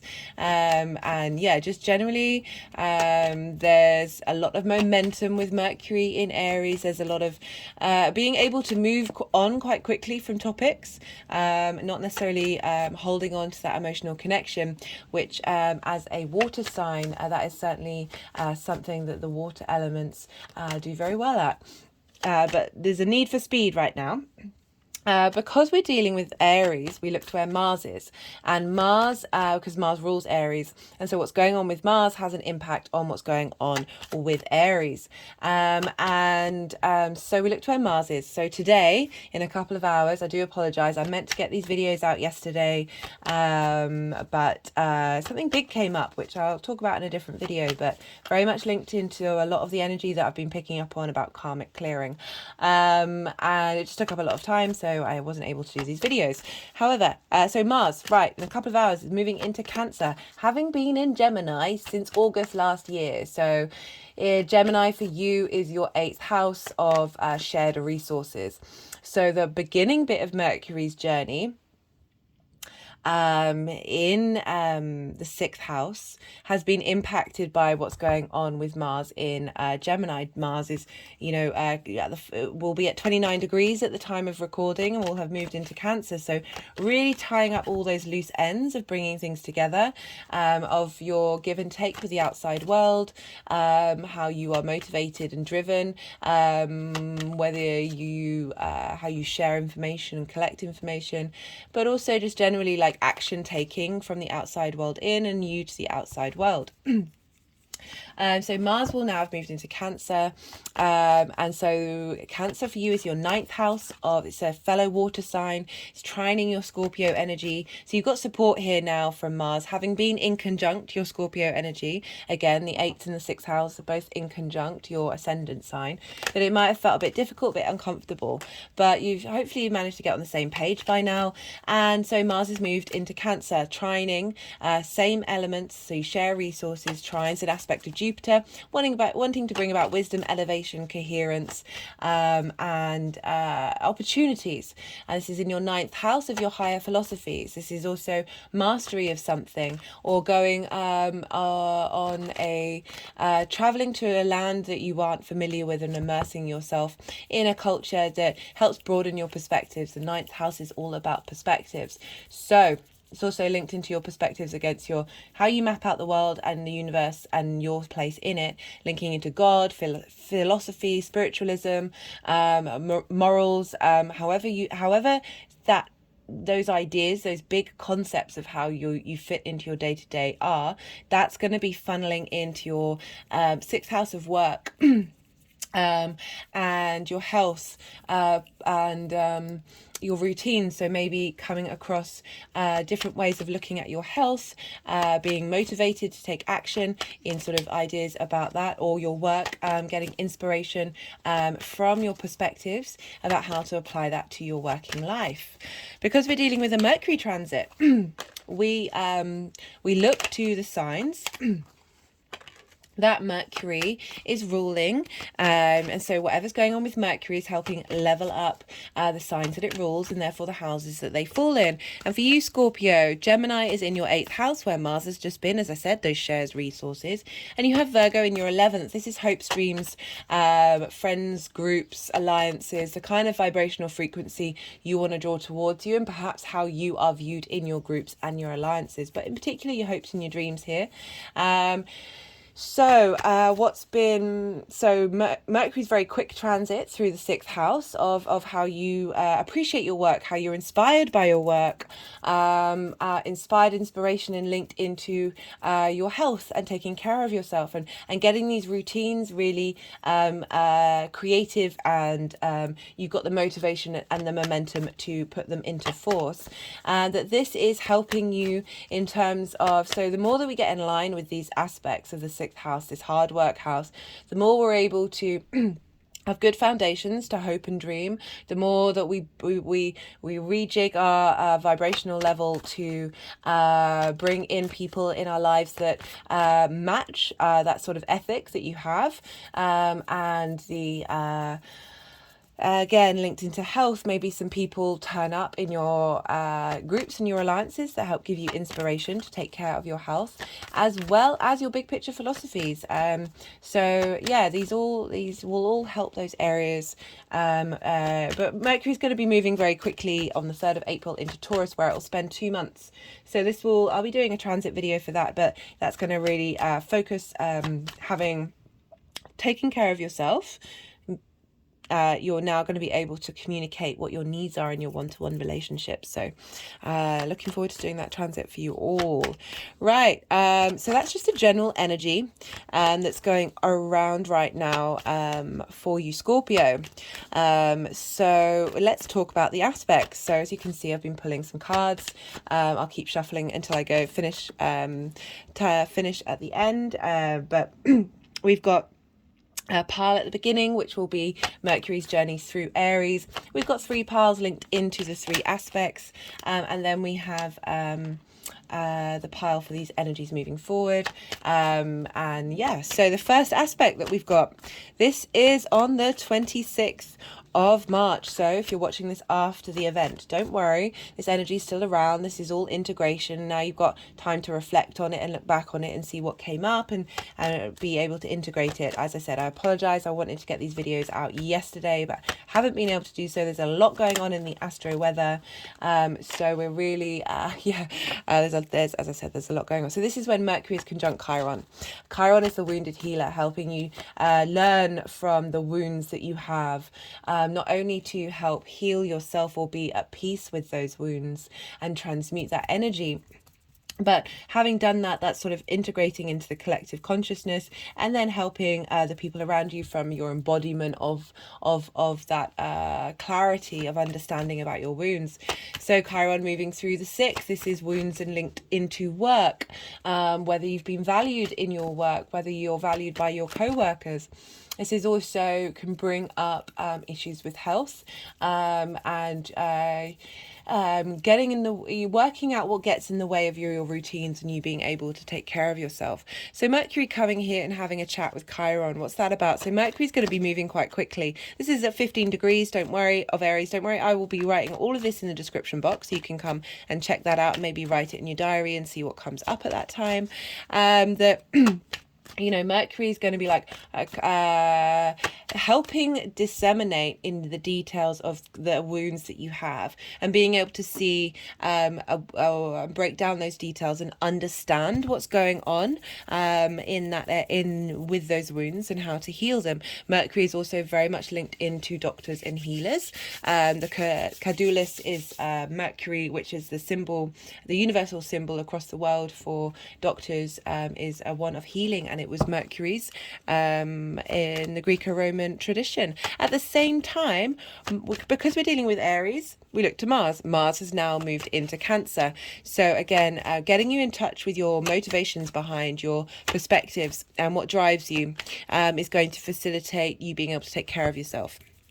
that integration of self into the big picture is when, okay, what do we want to work for? What are the routines that we want that are going to be integral to my long-term thinking? At the same time, we've got the moon in Gemini, which is the first time the moon will have been in Gemini since Mars has left for the past however many months, end of August.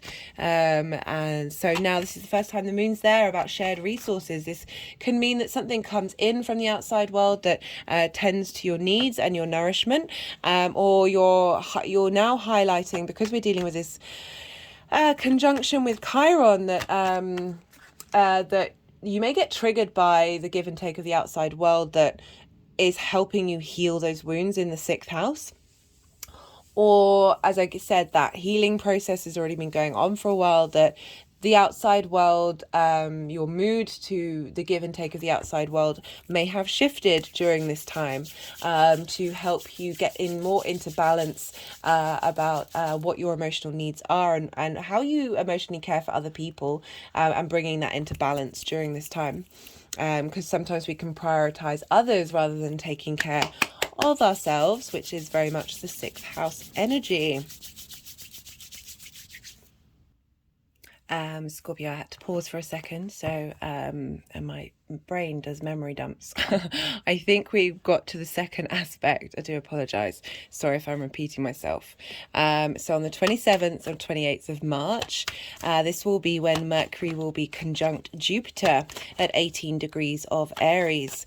At the same time, Mars will be conjunct the moon in your 9th house of higher philosophies. So what does that mean? Jupiter conjunct Mercury. Well, Jupiter and Mercury rule the mutable signs of Gemini,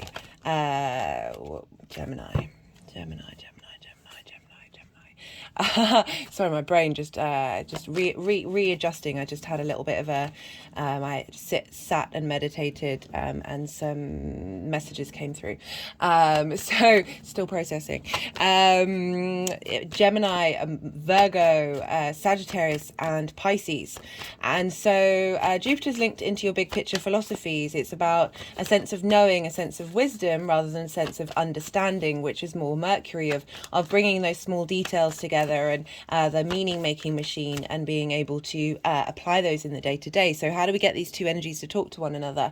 Well, Jupiter's had a long journey through Aries, has been helping you level up in that area of your life, and now Mercury's come along and has been like, right, how do we utilize that information? How do we bring all of that wisdom, all of that knowledge, that cohesion, that integration into applying it in all to the different areas of your life?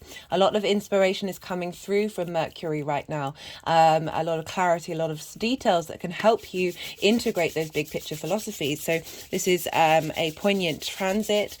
We've got we've also, as I said, Mars conjunct the moon, your emotional needs, how you embody your motivation and your drive of those big picture philosophies, and how they can have an impact on how you work. Are the final transit that we have. This is on the 30th of March. This is when Mercury will conjunct Vesta at 22 degrees of Aries. What I love about this transit is, so in the Greco-Roman period, the two deities, the two avatars that everyday people would have in their home is a representation of Mercury and a representation of Vesta. So these are Hermes and Hestia in the Greek terminology. And so Vesta, very much, this card has come out pretty consistent. This is the Mercury card, pretty consistently for everybody. So Vesta, she's one of the oldest avatars of the feminine goddess. So she represents the hearth, the fire in which you cook your food, people come together, commune, and get warm. So it's very much this very nurturing space of, with her moving through Aries, is tending to that spark, tending to the flame of your own divinity. And so Mercury very much represented going out in the world, moving around, and business and commerce. So these two energies are very familiar with one another. Traditionally, over thousands of years, they've hung out with one another. they're old friends. They're coming together and they're having a lovely chat by Vesta's fire. Mercury's helping bring inspiration about how to nourish that fire, and how Vesta's nourishment is feeding into Mercury about how you can then move out in the world and use that energy. So I love that for us all. And at the same time, the moon will be in Cancer at 20. It will be in Cancer, squaring this energy. So your emotional needs, your instinctive ways of nourishing yourself and those around you, like your instinctive responses, your unconscious mind, is squaring this energy of how do we emotionally connect to those big picture philosophies, and how can we bring those into action in how we tend to our flame. And having all of these communicating with each other at this time is wonderful, because there's so much going on this day. At the same time, the moon will be trining Neptune in your 5th house of creative energy. So this is in Pisces, and this is trining, not only trining the moon in Cancer, but trining your Scorpio energy. So for you, Scorpio, this can bring about a grand water trine. This is where you've got all of the water elements activated. They're all working together. They're all sharing resources. They're all communicating your embodied sense of self with your creative energy. We've had Neptune there since 2011. So lots of linking into. So is Neptune everything all at once, all the dimensions, all the possible versions of realities, all blending into one another. It's really asking, there's a sense of idealism, a sense of fantasy here, that now that Saturn's moved into Pisces, is giving some structure and form to how to put those fantasies into reality. So connecting to your unconscious emotional instincts, of really tapping you into what it is that you truly need, from that Neptunian energy of those big picture perspectives, and how they interlink into your creative spark, your creative force. At the same time, Venus will be conjunct Uranus in your 7th house in Taurus, of your intimate relationships.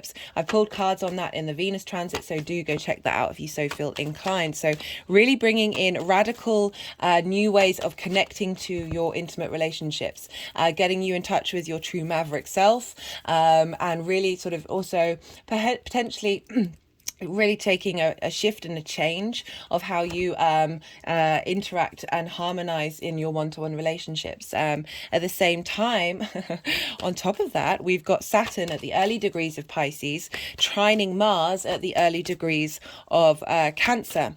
So we've got another trine in water at this time. So Saturn, our long-term legacy, our foundations, giving strength and support to walking our talk in that creative area of your life.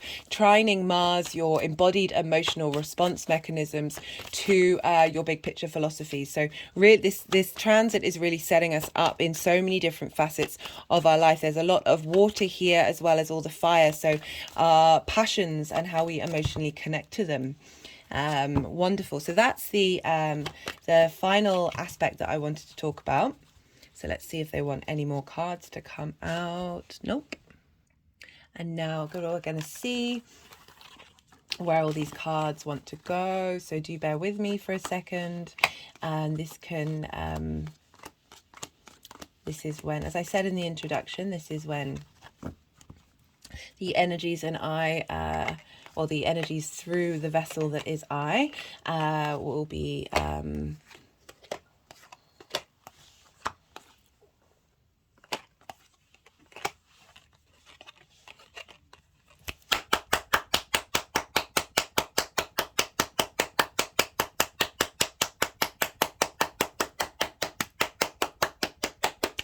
as I said in the intro, this is often when I'm quiet, because channeling, thinking and talking in these moments is not what's required, to be honest.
had an energetic release then at the Six of Wands coming out.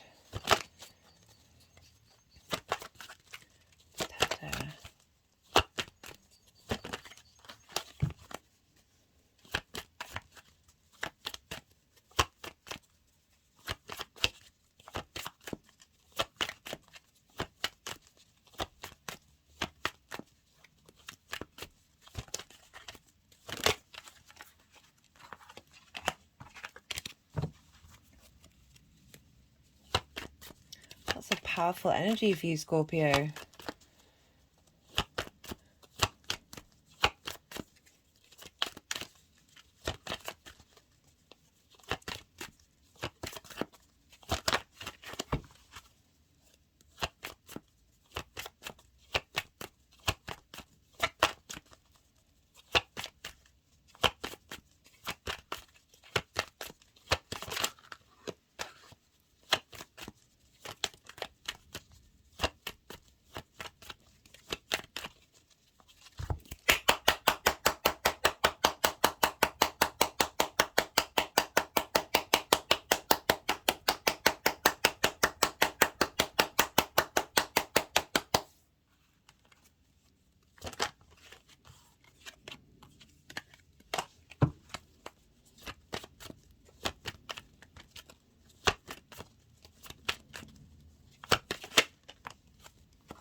Had an energetic release at that Ten of Cups.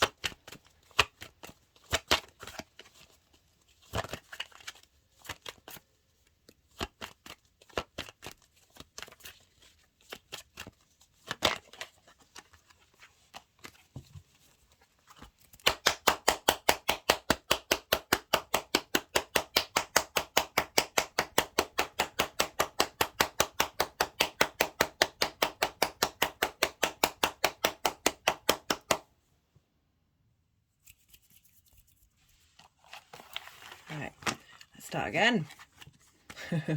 Just felt very compelled to pull some more cards for you.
So we've got a fair amount of cards for Mercury's journey through through Aries, and yeah, still wanting to move these around a little bit. So we have the Seven of Cups, we've got the Four of Cups. Okay, they're wanting to move those around. Four of Cups, Seven of Cups, Page of Wands, Knight of Pentacles, Temperance. So we've got here for sort of the energy that's clearing and moving through is we've got the Four of Cups, and I always use the phrase, the comparison is the thief of joy with the Four of Cups. There's a stagnant energy here. There's feeling that you're in a state of lack, feeling like these cups are out of your reach, but you're not. There's this blockage of being able to access them, and with the Four of Cups, it's not necessarily being able to see, because you're in that stagnant space of not changing your perspective, of looking in a different direction, to see that the Ace of Cups is coming through to revitalize you. So there's a sense of frustration here, but it's changing and moving through that, you know, following that, having felt like you don't have anything, that you have no cups, that you've now got 7 cups to make choices and decisions, and you have options, and there's a sense of creativity coming through, and being playful, and using your imagination, being able, that space is now being opened up, rather than feeling that you are without, that you are now in a more abundant space. And then we've got, for the energy of Mercury, transmuting that, moving through that, you've now got the Page of Wands, which is new passion, new sparks of creativity, of heralding in that new adventure space. We've also got the Nine of Pentacles, and I feel like that's kind of, you've been slow and steady wins the race, but it can sometimes feel with the Knight of Pentacles that things aren't necessarily clear right now about where you're headed and what you're doing, but there's a sense of commitment to taking care of your work, taking care of your health and your routines. You know, the Knight of Pentacles is the slowest knight, and it's you're dealing with the tangible world here, and there is now, you're opening up space for this this Page of Wands to come in. There's more movement coming in, there's more sense of openness and abundance, as I said. And we've got the Temperance card as sort of the main theme and energy of Mercury moving through Aries, and this is having you're being brought into balance here. Temperance is the alchemy card, and if you can see, the water is moving upright into the cup, which is sort of going against the laws of gravity, that there is change happening, there is integration happening, there is balance happening, that it might not seem very logical. There's more, you know, the Temperance is, there's an angel there of receiving like divine inspiration that you might not have noticed before, because you're fixated on a certain very limited viewpoint, and there's this sense of slowness, this tragedy of, will it ever happen, will these changes ever happen? And the Page of Wands is coming in with that spark of there's a new lease of life here, of being able to, you know, if you think about the alchemy, it's like harnessing each part of who you are and crystallizing it, formalizing it, purifying it, in order to use all those parts of who you are together in order to create magic.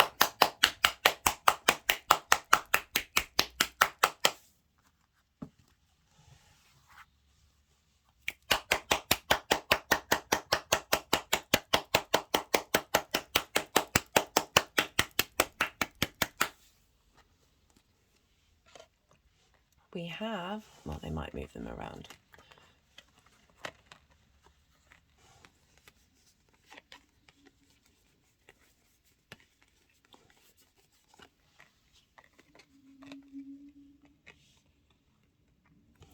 Okay, so we have, for Mercury's conjunction with Chiron, we have the Six of Swords, and this is all about having been through a difficult time, which is represented by the choppy waters.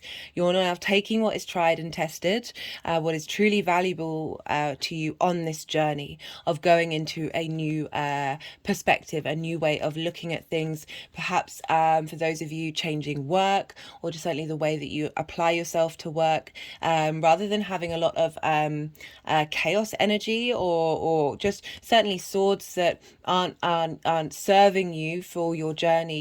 You've cleared those out, you're clearing those out, and clearing out those wounds linked into that area of your life. And now you've got what's tried and tested and for the long term, because we've got the victory card here, which is brilliant. And this is about celebrating a shift of gear, of changing perspectives, of having you got to a space where you feel like you've achieved something, and you're feeling really good about yourself, and being able to, rather than that Four of Cups of feeling without, that you having gone through that journey, you now know what's a priority to you, you know what's important to you. My hands have just gone over my heart chakra. That you are feeling victorious in the how you're moving forward and where you're headed. This new space that you're holding internally, that spark of who you are, is feeling very vibrant, with that communication between Chiron and Mercury. We also have for the 27th or the 28th of March the conjunction with Jupiter, and at the same time the moon is conjunct Mars in Cancer. So we've got the King of Cups and the King of Wands, and I really like this, that this is sort of showing that you are in command of your emotional responses to your passions, but also very much bringing together those big picture philosophies with your the small details, and having real authority in both of those modalities of the way that you think, that you're not being knocked off your perch. You're very able to utilize the skills that you have from a sense of your own internal authority and being able to take action. And we have for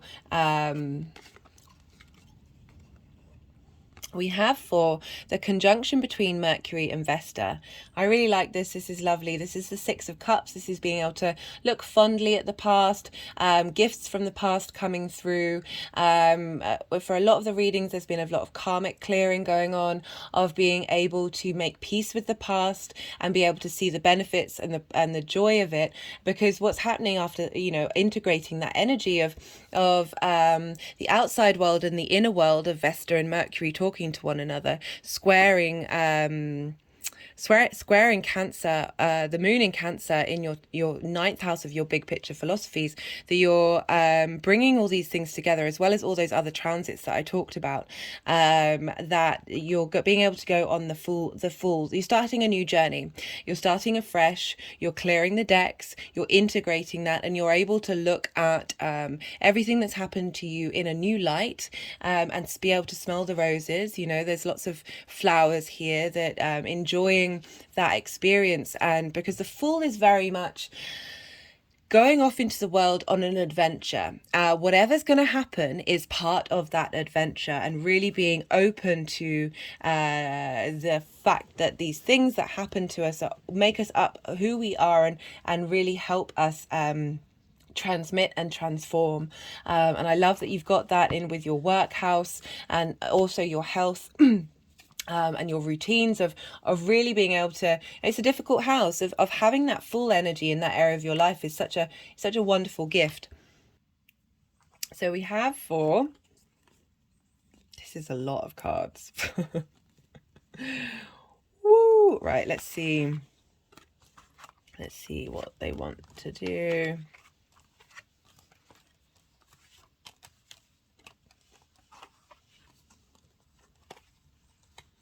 I might zoom out for this one, because when I start shuffling with the other cards, they've been doing some interesting things.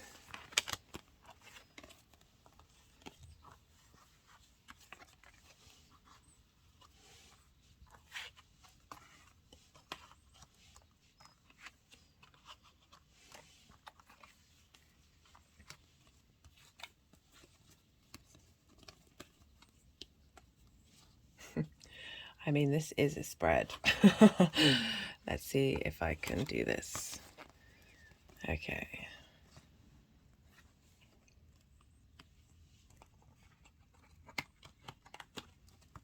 I mean, I'm really happy for you, Scorpio, because you've had the nodes going through your sign.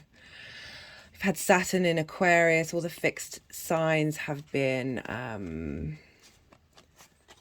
going through it. Okay, so we've got the Six of Pentacles. This is being able to be giving and receiving higher perspectives, gifts from the universe coming through. We've got the Star card. This is deep emotional healing, getting you truly in touch with your authentic self and being able to hope and dream again. We've got the High Priestess. So a lot of water energy of being able to be in your own power and your own magic, your own receptive, deep wisdom. We've got the Ace of Swords, being able to heal yourself and open yourself up to your emotional body. You're able to think differently and be in command of being your own guru, which is the Hierophant card, of being able to integrate that wisdom in who you are. And it's such positive cards coming up for the 6th house. I really love this. We've also got following on from that, we've got the Two of Cups. This is union with yourself. This is divine compassion and understanding and support on an emotional basis coming through. It might be the way I read these is very much linked into the inner work, so very much union with yourself, but it could be union with others in the area of your work and your health and bringing that together. We've got the Three of Cups, communion, being able to celebrate your existence in that area of your life, your work, your health. You've got the Sun card, vitality, really strengthening who you are, your inner vitality, particularly in the 6th house, of really giving you a new lease of life. And then we've got the Ten of Cups, embodied fulfillment in every area of your life and being able to get to that space. We've got the Magician and the Nine of Pentacles. The Magician is all about knowing you've got all the resources you need in order to create magic and take action, and the actions that you're taking, this is a very independent energy of the actions that you're taking are supporting you long term, so you can get to this space of being able to be in your own space in a state of abundance, in the garden, talking to the birds, having given yourself really good foundations.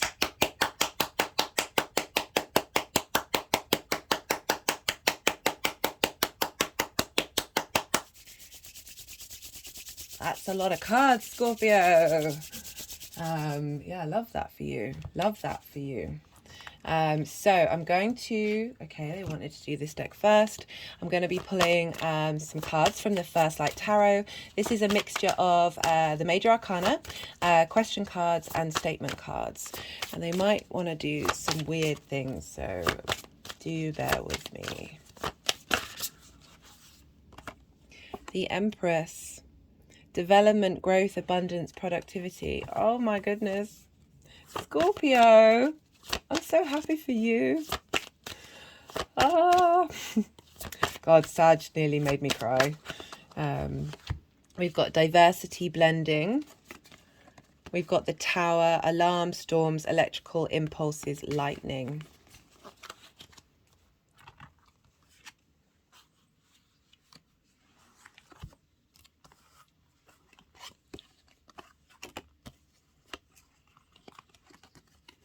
So they're putting the Tower card with the Four of Cups, that really bringing down that structure of that feeling of lack. Diversity, blending, wanting to go with the Temperance card. You know, we've also got that Seven of Cups of really being able to appreciate every part of who you are. Just had an energetic release. Okay, let's do... If you haven't watched the introduction to part 1, I recommend, because the one card, it came out in the Sun in Aries as well. And I kept it out. It wanted to stay out on the table. And it's very much about getting to that space of oneness, of wholeness. And you might, I read out the description in part 1, so you might want to go and check that out, because those cards are wanting to go there. We've got physical activity and leadership. You know, we are dealing with the 6th house here, of health. So getting some more movement going, being inspired to do so. Get your body into harmony. We've got leadership, which I like. Going over those 2 kings. Really bringing, as I said, you're really getting into a space of knowing your own strength, and moving away from lack of self-worth is definitely the energy that's coming through. Okay, so I'm going to pull some cards from the Oracle of the Rising Sun. Let's see what else wants to come through.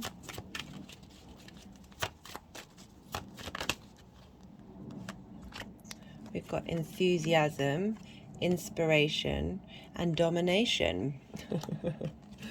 So enthusiasm and inspiration. Love that new lease of life.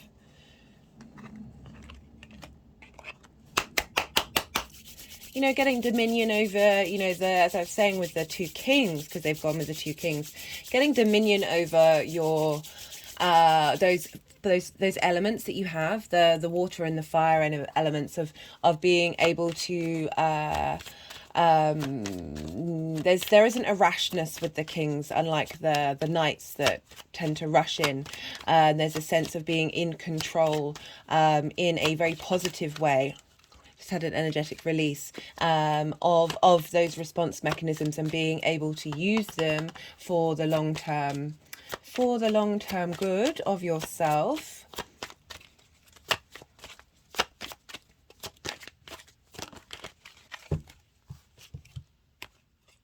Discovery and versatility. Yeah, being, you know, as a fixed sign, you can struggle with being able to adapt to things, of perhaps needing to control some things, and being able to open up that space, that freedom of getting in that flow space. And we've got discovery as well, wanting to go with enthusiasm and inspiration. So, I love this for you, Scorpio. I love this for you, Scorpio. This is a very powerful message that's coming through. Like, one of the most positive spreads, I think, that I've done so far for this transit. You know, you are ruled by Mars, and this is a Mars ruled sign, and so Mars is really having an impact on what's going on right now. And so what's going on in that Aries area of your life is important. I mean, it's important for all of us, but you're getting a lot of strength in your 6th house, Scorpio. Right, Scorpio, thank you very much for being here with me and allowing that message to come through. And I really appreciate the energy transfer. I hope you enjoyed the messages that came through. I'd love to hear from you. Okay, Scorpio, be well until we meet again. Libra rising. How you doing, Libra?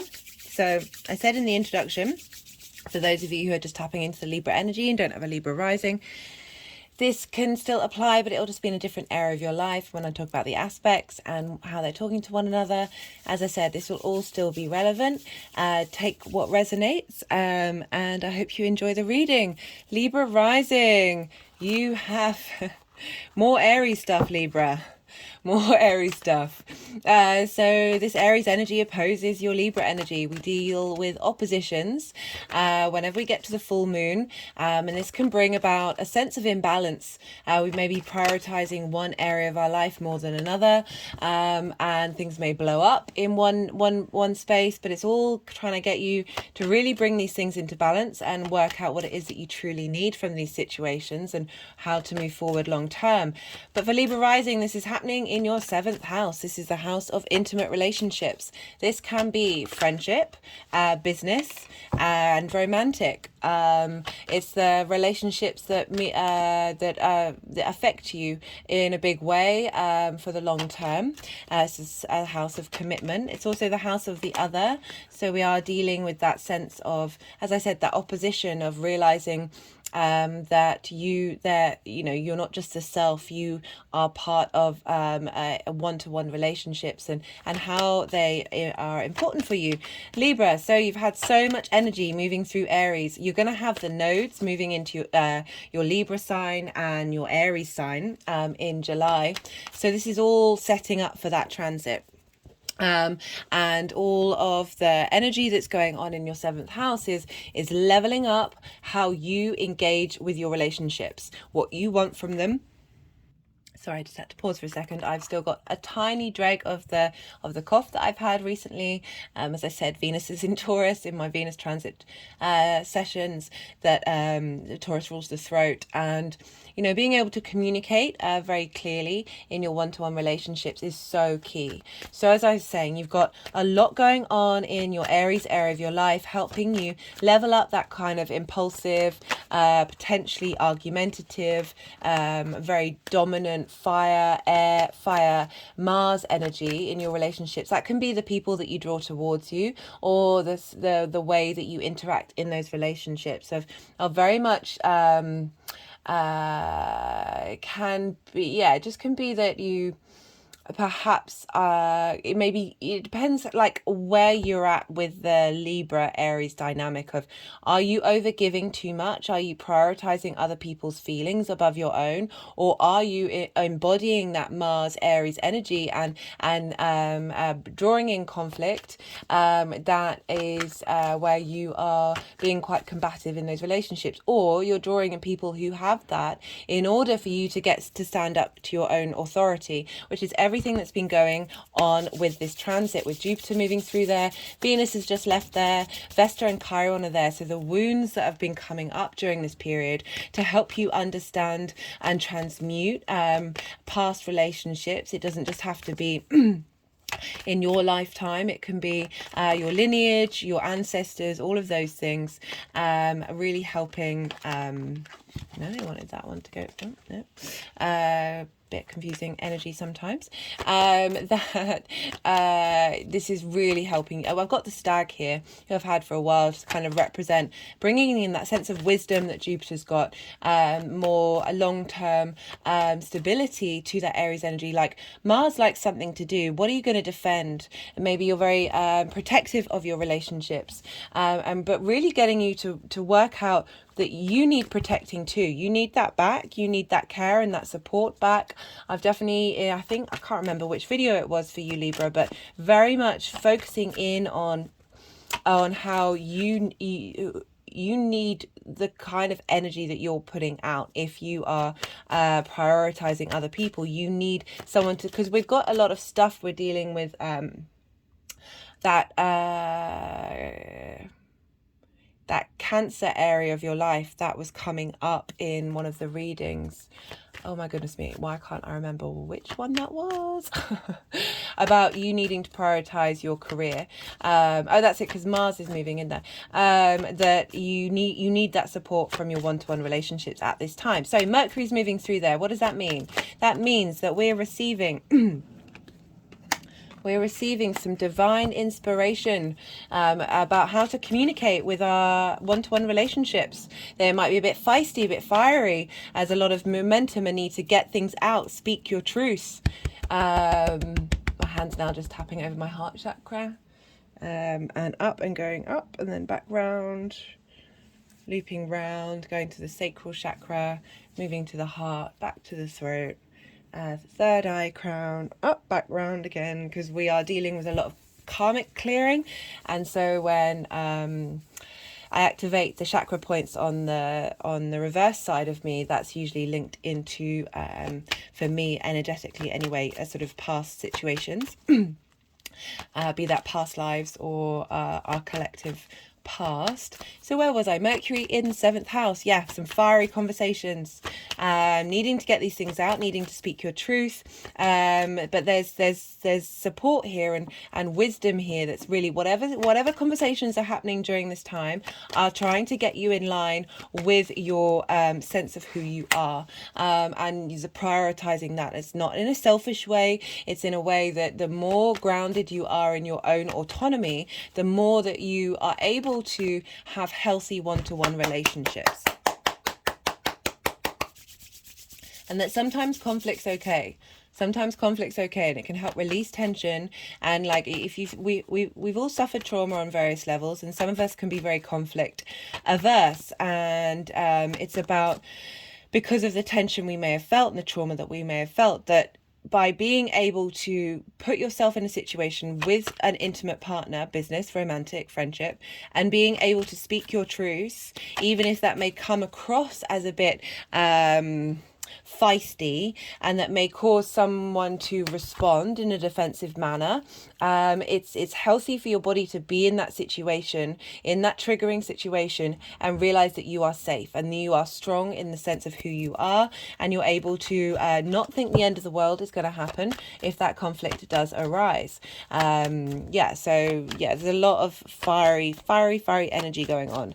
Right, so because this is an Aries transit, we're looking to where Mars is, because Mars rules Aries, and what's going on with Mars is having an impact on the seventh house of your Aries energy. So Mars will have, I think in about an hour, is moving into Cancer at the time of this recording, some powerful cards coming out here, Libra. And so the beginning part of this Mercury transit will have been governed by Mars in Mercury, and everything that Mars in Gemini, and everything that Mars has been learning there since August last year. So that's a long transit. And that is in your ninth house of your philosophies, your big picture perspectives. It's also linked into mastery of something like higher education, but anything you've been studying and learning about, you're in a state of mastery, and that might have felt a bit all over the place. I've talked about this before with you, Libra, but now that you're also realigning like how you map out the world, the universe, God, spirituality, your philosophies, your morals, and how important that is, and how you're motivated by that, and how that has an impact on your one-to-one relationships. Are you with someone who matches those philosophies? Do you want to spend time with people who are very significant to you that aren't in alignment to where your viewpoints? And it doesn't mean that you can't be around people who have different ideas and different views. Of course not. We're all very diverse, and the wonder of the human race is the fact that we all come at things from different directions. But this is really because of the nodes moving through there later on in this year, this is really getting you to, our intimate relationships, they at least need to be supportive. They at least need to be supportive if they have different ideas of how they want to move through the world. This is very, very key. You are the most consistent thing in your life, Libra. All of us are. And that it is important to not negate that, and not sacrifice yourself when others aren't doing the same. Like it's just not cool, man. It's not healthy. Sorry to preach a bit. I speak from experience. This is a journey that I have been on. Mars will have now moved into Cancer, your 10th house. This is your career, your motivations. You've got drive. You want to start moving. You want to be doing things, getting in touch with your emotional needs when it comes to your career. So this, as I said, this may all sound a bit familiar, but that's because we've been dealing with a lot of stuff in Aries for you, Libra.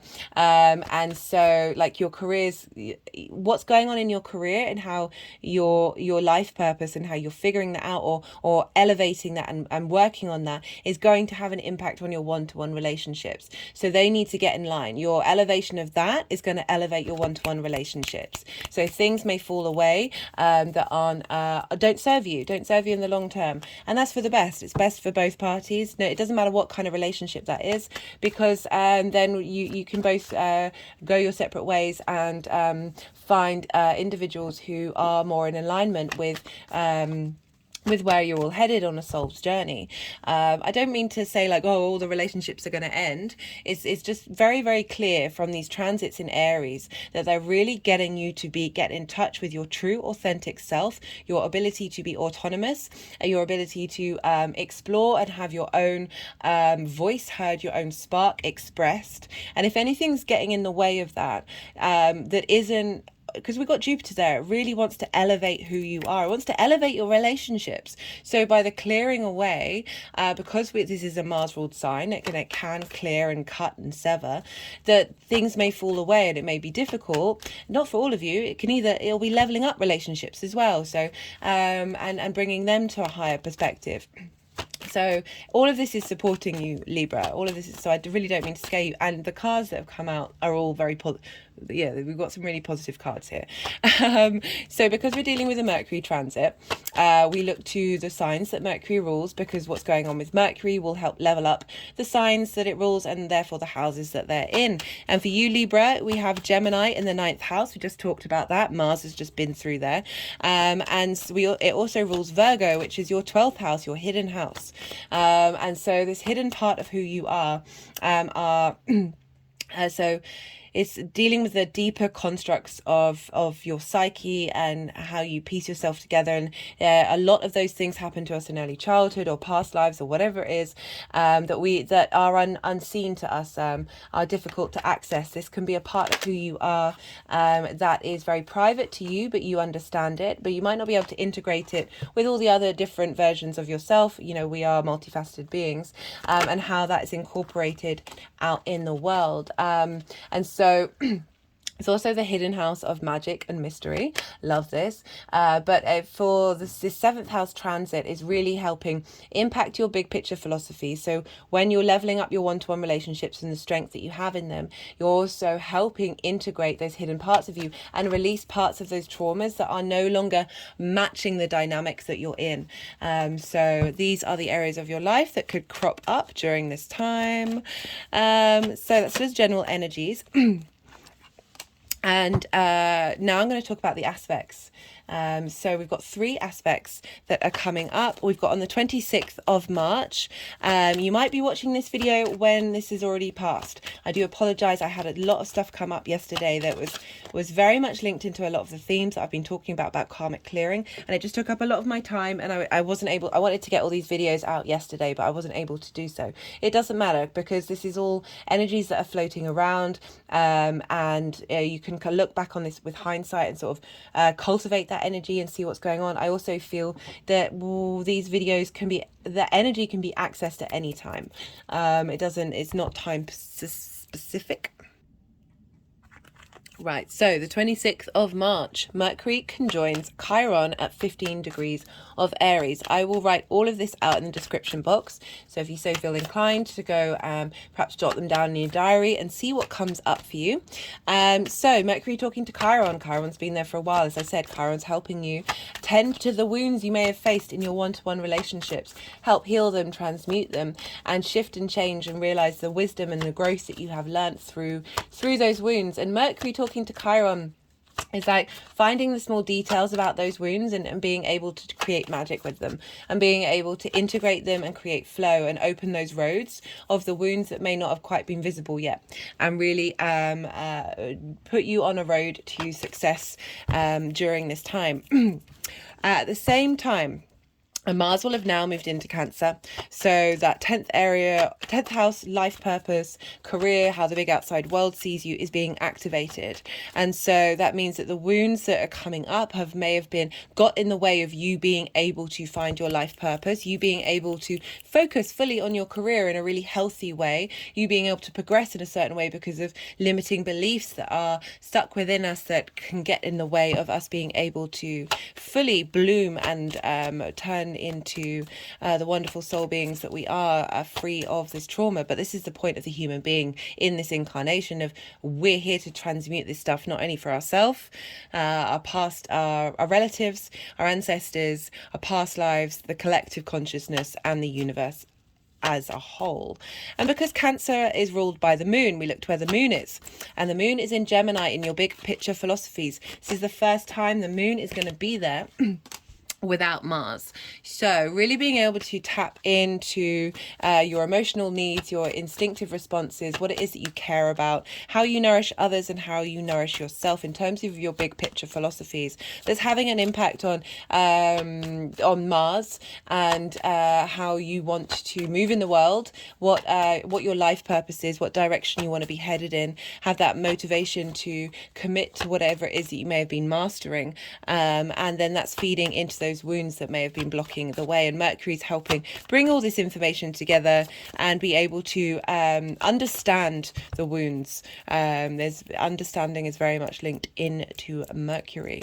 On the 27th to the 28th of March, This is when Mercury is going to be conjunct Jupiter, and this is at 18 degrees of Aries. So Jupiter's been hanging out in Aries for a while now. It's going to be there for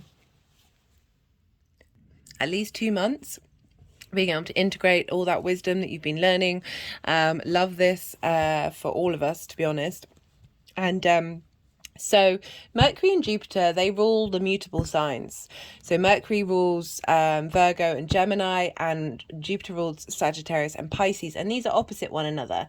So sometimes they can find it difficult to get on the same page. But so Jupiter's kind of linked into a knowing, a wisdom, a bigger picture, rather than sweating over the small details. And Mercury is very much, give me all the details, and that's where I can facilitate and open the roads and be able to understand and be very able to move very quickly. And so these two together, this is Mercury receiving very, very fast, quick downloads and information about how to apply these big picture philosophies, the lessons, the wisdom that you've been learning into your day-to-day, into the way that you communicate, particularly with other people, those intimate people in your life, of really being able to integrate on a very personal level, because Jupiter can be a very sociable planet, rather than, so Mercury, Venus and Mars, as well as the moon, are all very sociable planets. They're all very personal planets, and Jupiter's more of a social planet. So really helping you get to bring in a real individual connection to the wisdom that's been going on. At the same time, the moon will now have moved into Cancer and will be conjunct Mars. So our emotional needs are sort of top trumping everybody. So Jupiter and Mercury are in Aries, ruled by Mars. Mars is in Cancer, ruled by the moon. Where's the moon? In Cancer. So the buck is stopping at your 10th house, this energy that squares you.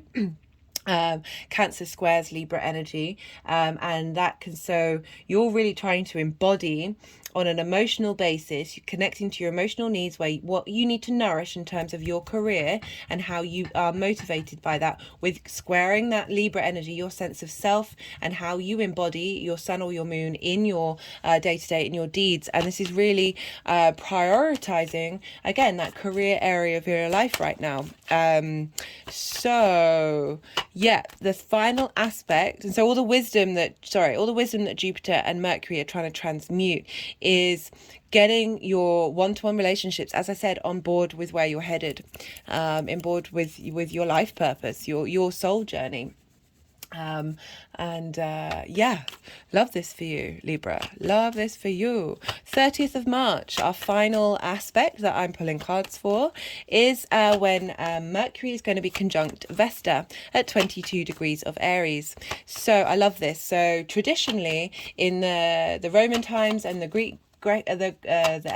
ancient Greek times previous to that, the two main avatars of deities that everyone would have in their home, it didn't matter what they were or who they were, they had an avatar of Vesta, or Hestia in the Greek, and she's an asteroid, and she represents the goddess of the hearth, and this is a very archetypal primordial energy of the goddess. So it's the fire that we cook our food, we gather around to communicate and commune in our communities, and we keep warm. It's a very essential essence to human civilization. So variations of what Vesta represents is across the world. And so she very much deals with that very domestic side of human existence that is so very needed. And in Aries, she's asking you to tend to your own spark of fire in your one-to-one relationships. Mercury, otherwise known as Hermes in the Greek, is the messenger of the gods, communication, very much linked into movement out in the outside world, and it's also linked into commerce.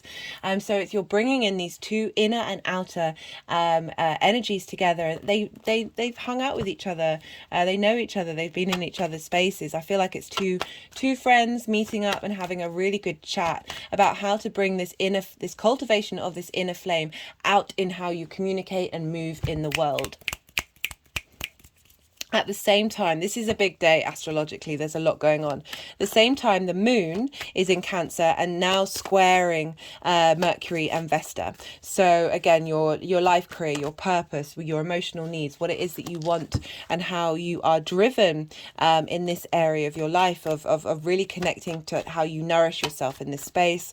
And this is, the moon is trining Neptune in Pisces, and you have Pisces in your house of work. So Saturn's just moved in there, giving you structure and form to how you work, the habits that you have, the health routines that you have. And Neptune's been there since 2011. So very dreamy, very idealistic.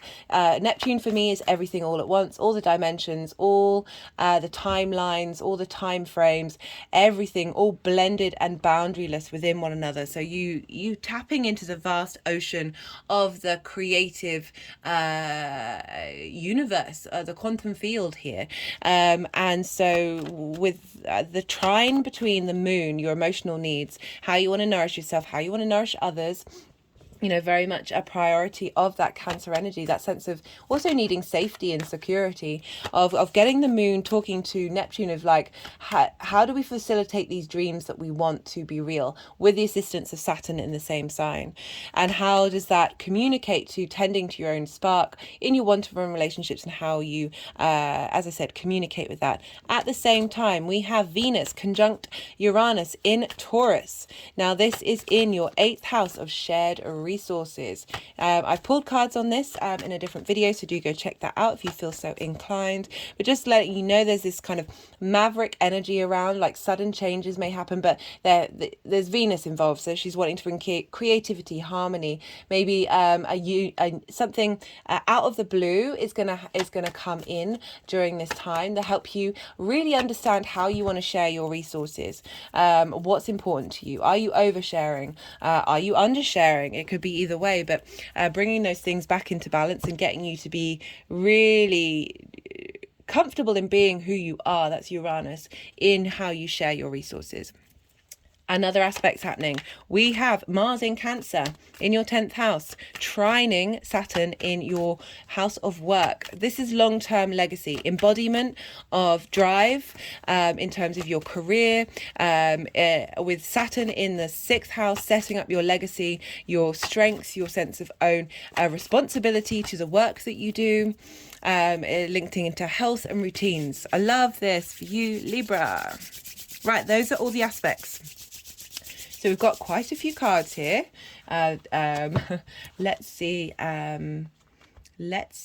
what wants to come out. No, where they want to go, sorry. We've already seen that. There, you may get some more cards as well. That's happened a fair amount of times. I'm just gonna, yeah, so let the energies do what it is that they need to do.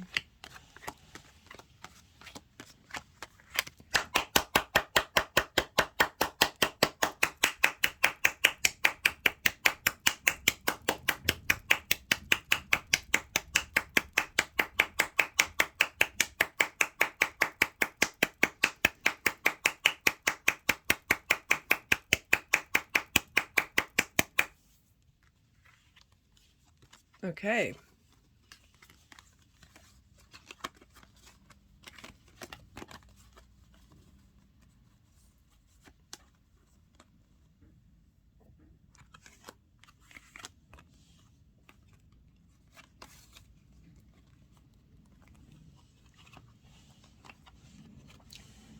I know. I'll zoom out because they usually do this kind of thing afterwards, but let's see what's going on. So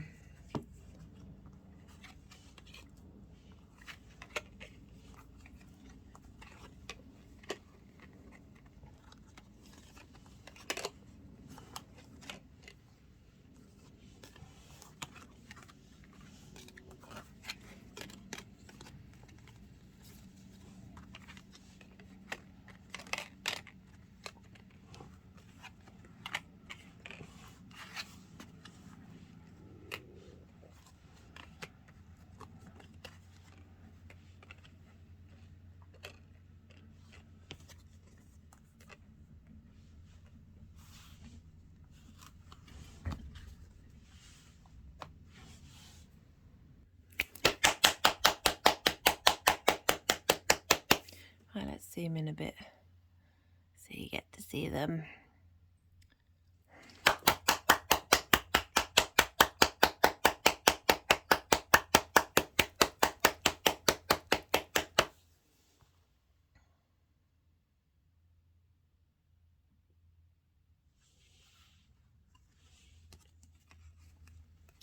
So Libra, some heavy clearing going on here.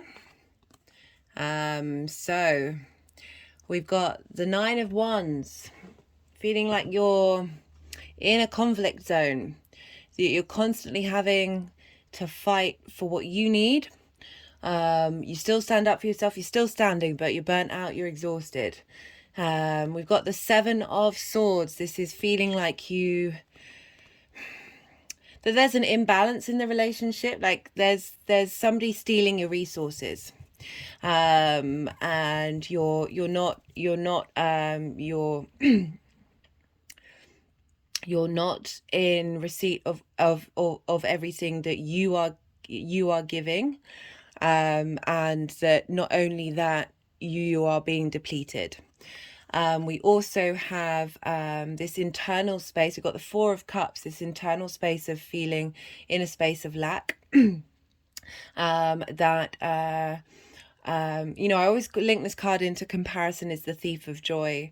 That comparing to the outside world, your own value space, you are in this reduced space of not appreciating your own abundance internally, and how that can have a knock-on effect in your one-to-one relationships. We've got the Eight of Swords, which is essentially you're in a cage of a mental mind cage of your own making. Everything is an illusion. We're able to shift perspective. This figure thinks that they're trapped, but all they need to do is just move a little bit. Their legs aren't bound, and then these binds will fall apart, will fall away, and you'll be able to remove the blindfold and realize that there is in fact a way out. You are not trapped. You are not stuck. And then we've got the Tower card. So this is a Mars card. This is about bringing down structures from that don't serve you. That there might have been events that feel very disorientating at the time, but are just shaking up. I also link this into Uranus as sort of shaking up areas of your life that hold tension that you haven't been able to look at. Basically, the universe is rerouting you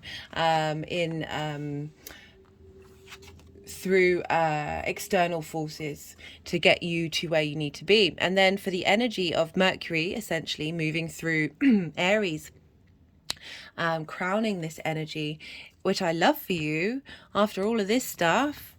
Oh, cool, blimey. That we have the Sun card. And this is you. This is vitality. This is your vital life force. This is you being regenerated.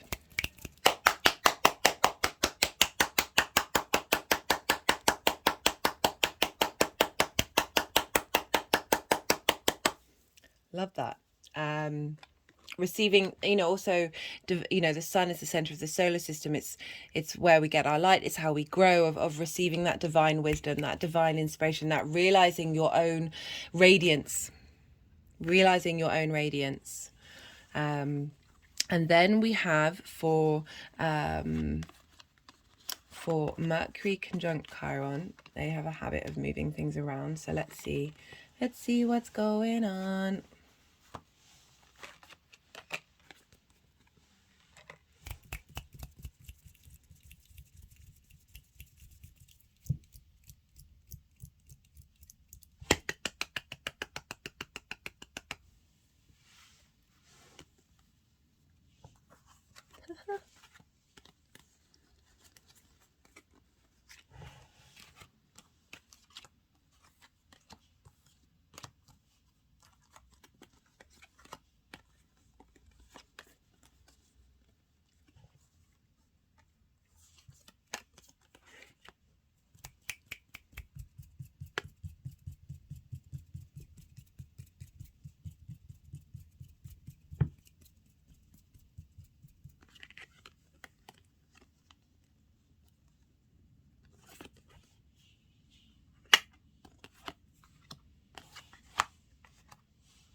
Do bear with me, Libra. So we have for Mercury conjunct Chiron, we've got quite a sequence of cards. We've got the Ace of Swords, being able to think differently, being able to look at those wounds in a different way, starting afresh, a new way, a new mental way of connecting to those emotional wounds that you may have had in your one-to-one relationships. And then we've got the Page of Wands, heralding a new way of looking at your own creative power, your own passionate power, and how you're very inspirational. There's a seeking of adventure, of heralding in just a new dynamic when it comes to your one-to-one relationships. And we've got the Lovers card. For me, this is, yes, it's about two people coming together, but also I prioritize with the way that I read tarot for this channel this is you bringing together all the elements of who you are.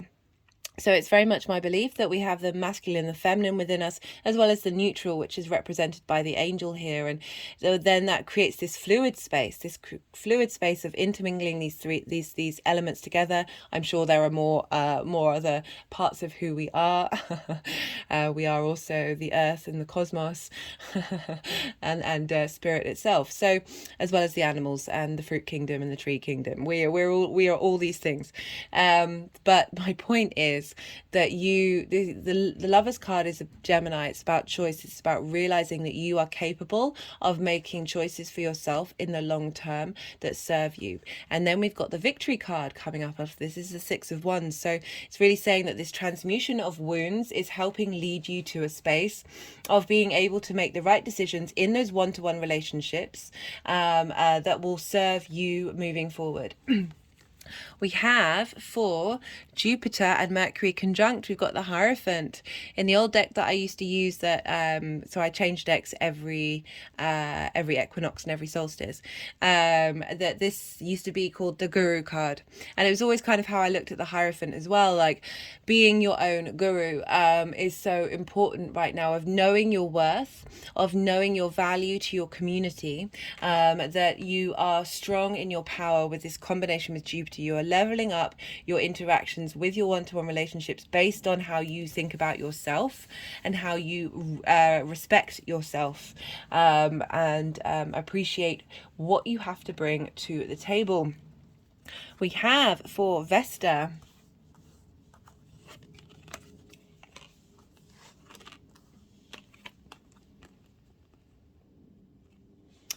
we've got Justice and the King of Cups, which is an interesting combination. So this is Vesta, how you tend to your hearth, how you communicate in your relationships.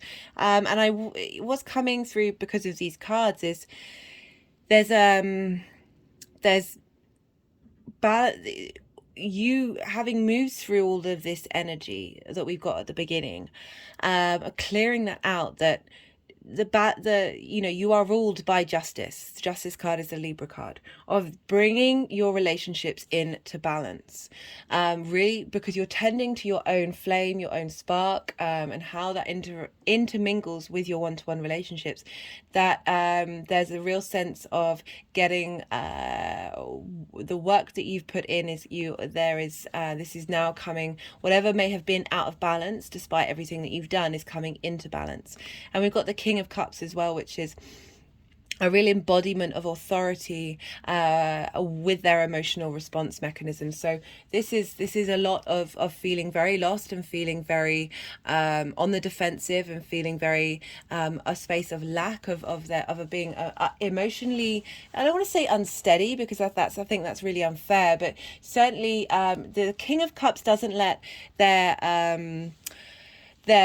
all of their emotions dominate them. There's a sense of cultivating and realizing what emotions pass through us, what emotions are worth it long term for your long term legacy to make the direct actions that you need in your one-to-one relationship, and having real command over that and having real strength of authority in your emotional body. We have for the energies moving forward, great cards to have together. This is the Nine of Pentacles and the Empress. So the Nine of Pentacles is very independent energy. Having made the right decisions for themselves, they are now in a state of abundance. It's not about being selfish. It's about prioritizing yourself in order for this abundance to then be part of the world and ripple out. We've also got the Empress, very much abundance on abundance. is this is ruled by Venus. You are ruled by Venus, Libra. Venus for this transit is in Taurus, as I said, the outside world, the give and take, how we share resources. That but it's kind of prioritizing. You've got to make your decisions for you. You've got to be independent and very forthright about the things that you need in your life, and then the universe is going to provide abundance and this space of being able to enjoy the 3D reality that you're in and be in harmony with your relationships because you've got in harmony with yourself.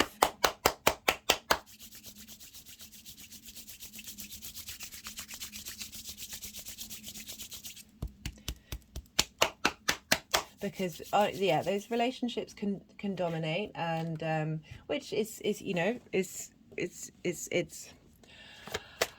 it can be good, and just as long as it's coming from a healthy place. I'm not trying to disparage one-to-one relationships. I'm trying to disparage the fact that sometimes we can lose ourselves in them, and yeah, that's not supportive or nourishing. Whereas the cards that are coming through are very much getting you in your own power, giving you a sense of vitality, a sense of strength of who you are, clearing out old wounds that can affect our one-to-one relationships, and helping transmute that energy, and getting you really into, you got the Sun and the Empress of like really being, you know, the Empress is the Queen of Queens, you know, that feminine energy is within all of us, of being able to really be in your own sense of power. Empress, development, growth, abundance, productivity. Love that. Lots of ease coming in.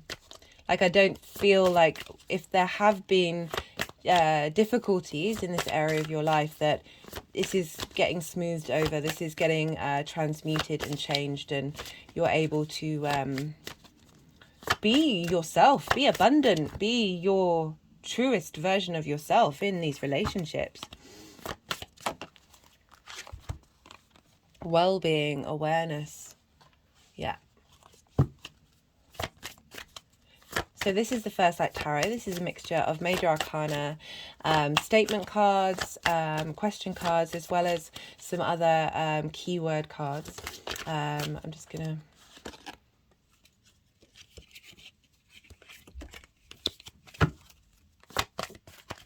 So when cards come up at the beginning of the, you know, the beginning of the journey, I do like to pull cards. So got conspiracy, truth, the values of theory.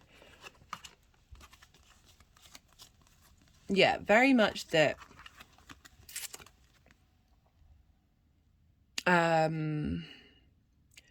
it's either you seeing your relationships as a conspiracy, or there has been needed to be some karmic clearing from previous lifetimes, ancestors, collectively, that you've had to go through in order to how the querent sees this issue.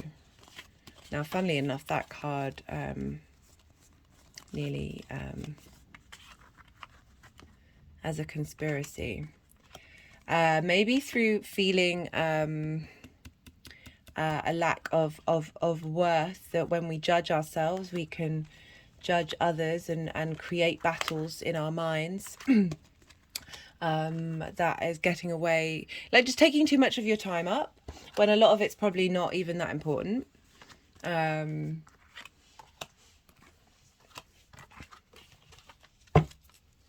Let's see what else wants to come through.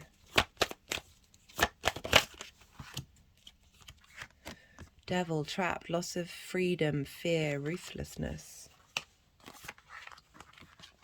Your well-being has been trapped, Libra.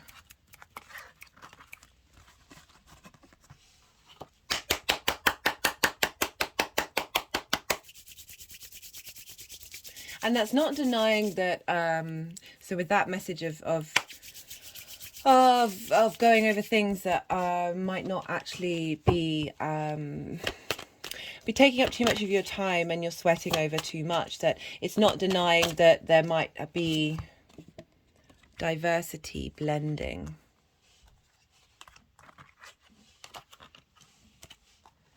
I feel like that's coming at things in a different way. and the illumination. The sun is moving through Aries at the same time. There's a lot of wisdom coming through of being able to transmit and think in different ways, and see what's going on in different ways, and being able to tackle these things in the present. Okay, I was like, I want a past card, right? So how the Aquarian sees the issue.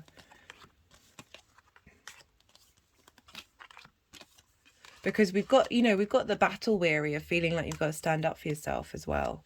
Like, but there are some things that you're able to change and you're able to shift through. It doesn't mean they aren't real. It doesn't mean that they aren't happening. It's just how do we deal with them? How do we work through them? Yeah, definitely getting some internal lack of self-worth coming through. And the Tower card is coming to help clear this out.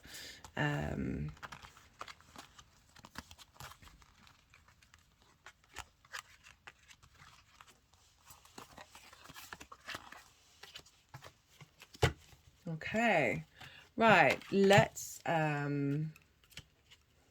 no, they're quite insistent on pulling you some more cards.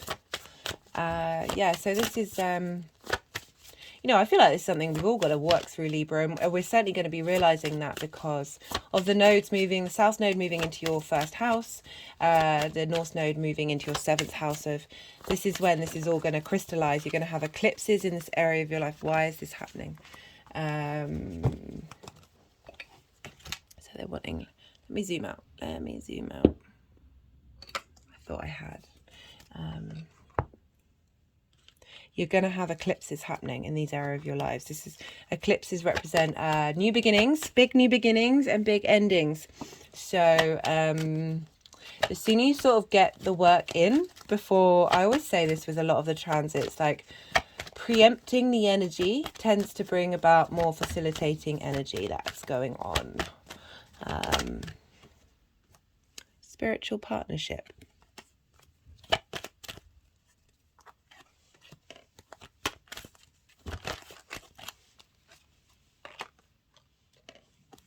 So that's gone over the card linked into the Jupiter conjunction of what's going on is helping you either level up your relationship to be a spiritual partnership or bringing in. Okay, they've gone, why is this happening? Manifestation. The power of your mind, Libra. The power of your mind. Where were we?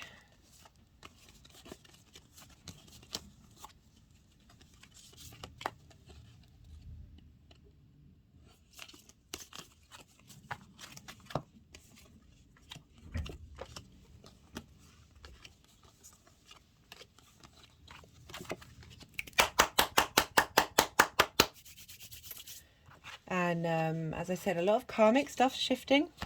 A lot of karmic stuff is shifting. That it may be the power of your mind, but it doesn't mean that you're just affected by, oh dear, sorry, I don't mean oh dear, but they're just putting moderation, manifestation, conspiracy,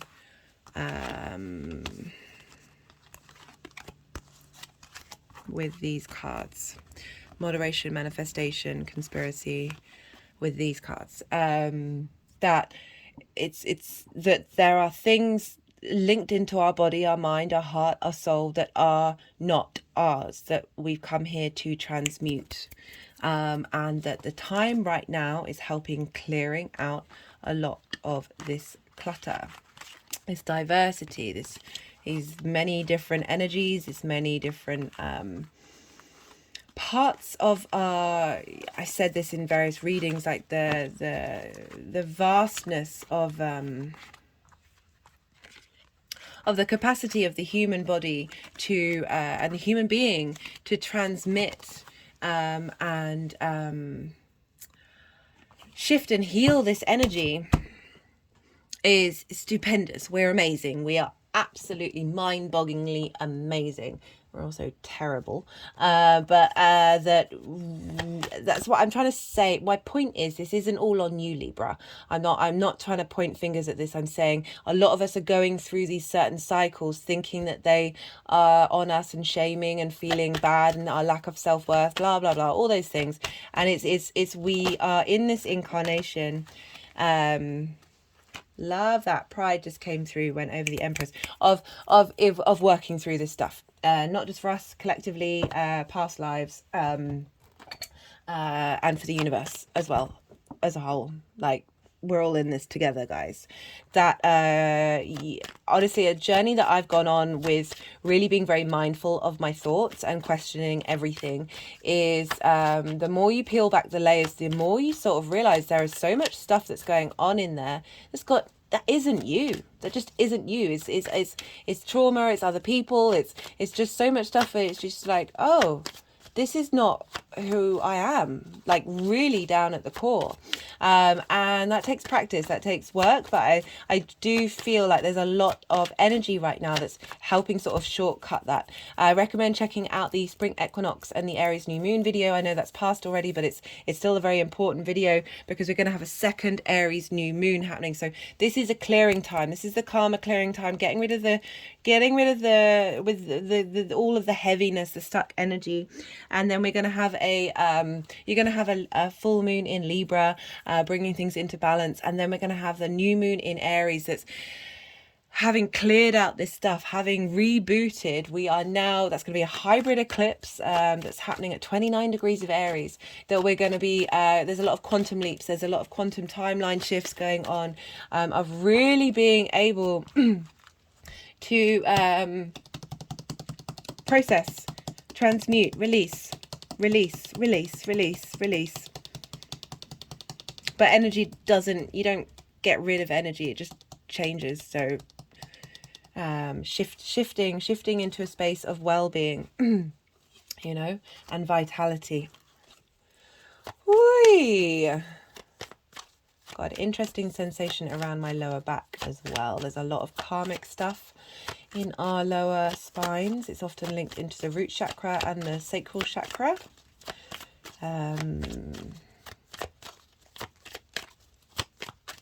Yeah, so we've got 2 Aries moons happening, and what's coming through with Mercury, right? So I've got a bit sidetracked, is really helping you communicate in a very fast way with the divine about what needs to get cleared. Like the energies already know what it is that they need to do, but sometimes it's nice to co-create, isn't it? We are not just puppets. Sorry, sometimes I can be really like facetious. Drama.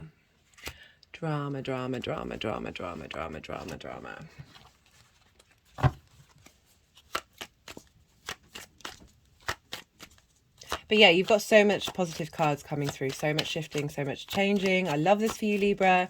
Please don't feel attacked. I'm talking to myself and pretty much everybody, really. Like, it's a very universal space to be in. If you're not in that space, this message isn't resonating with you. That's it's not for you. That's, you know, sometimes some messages are completely universal. Achievement. Yes, Libra. Yes, Libra. That was for the Chiron, healing, changing, growing, new ways of looking at things. It's a real shift. But yeah, not everything will resonate. And as I said, I'm not out to get you, Libra. Restlessness. Yeah, I feel you've been itching for it. I should imagine, Libra, you've been feeling like this is coming. For those of you who are resonating with this message. Let's see. We've got criticism and intuition. You know, that 8 of Swords. There's energy there of self-criticism. Self-worth, you know, that 4 of Cups in reverse. We've also got the affair card, and this is about a love affair, of being in love with self. Perhaps that's Venus in Leo, that there might be a shift happening when Leo is retrograde in Leo this year. Influence, intuition.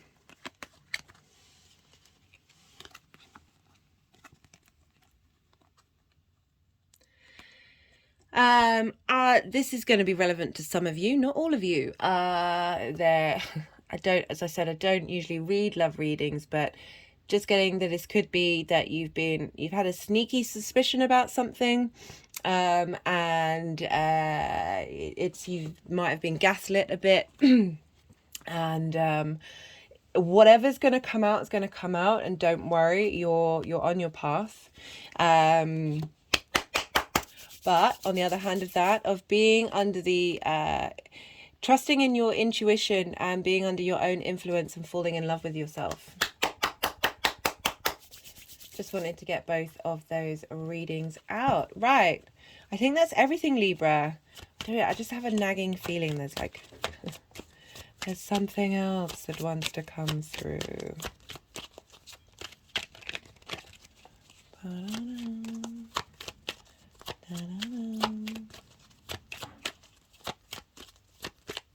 I like how the Nightingale card has moved a bit. So I talk about the Nightingale in part 1, in the intro in part 1. It's very much about finding your own voice, having the strength to be able to sing your own song. Yeah. Underneath that pride and that double Empress energy, like, don't worry, Libra. Don't worry. We've got order and companionship. Getting your companionships in order. Ay, ay, ay.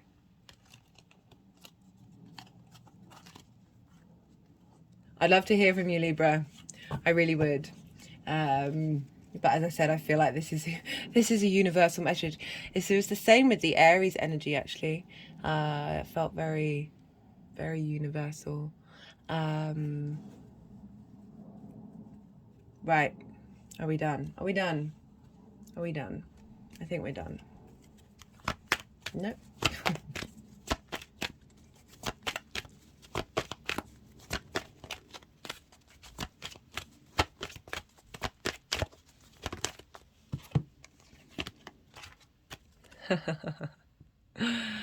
What a great card to end on. That is the message that I do propagate on this channel. But yeah, the more that we do this, the more we get this. Not only with ourselves, but with all the intimate relationships that we have with others. Okay, Libra, I'm going to leave it at that. Thank you so much for watching. I really appreciate the energy transfer. It means a lot to me, and I'd love to hear from you if you feel so inclined. I appreciate that's a vulnerable space, a vulnerable thing to talk about. But yeah, interesting reading, and sending you all of my love. Be well out there. Virgo rising. How you doing, Virgo? As I said in the introduction, for those of you just tapping into the energy of Virgo, what's coming up will just apply to a different area of your life. But for Virgo rising, this is happening. This transit of Mercury in Aries is happening in your 8th house. This is the house of shared resources. It's opposite the house of your resources. This is about the give and take that you have with the outside world, and everyone you come in contact with, of time, energy, money, things, anything you can think of where it's an exchange here. It's also, you know, in the modern astrology, it's linked into intimacy, and that's very much a give and take enterprise where you can feel quite vulnerable, sharing a part of who you are. And this is also linked into sort of more big money rather than the how you make your money in the 2nd house of mortgages, loans, car rentals, also inheritance and taxes. I see it as 3D inheritance as well as contact, as well as oh God, what's the word that I usually say? As well as cosmic inheritance, that's it. It's also your relationship, the give and take you have with the universe. So you've had a lot of energy, like we all have in Aries, but you've had that in your 8th house of a lot of activation, a lot of understanding how you give and take in your in that shared area of your life. And so this is about getting things into balance. We've had a lot of Venus has just left there. She's now in Taurus, in your 9th house of your big picture philosophies. Chiron's been there helping you work through wounds linked into your into that dynamic of how you share resources. Vesta's there tending to your own flame, making sure you prioritize yourself. And Jupiter leveling up that Aries energy. I've had the stag here for a while now, representing that elevation of that Jupiterian energy, bringing about wisdom, expansion, growth, coherence to just what it is that you need in your shared dynamics. So big transformational time for you in that area of your life. And now we've got Mercury. The sun's moved in there as well. Mercury's been there since the 18th or 19th of March. We'll be leaving on the 3rd of April. It's a very quick transit. The name of the game is speed, inspiration, creativity, lots of divine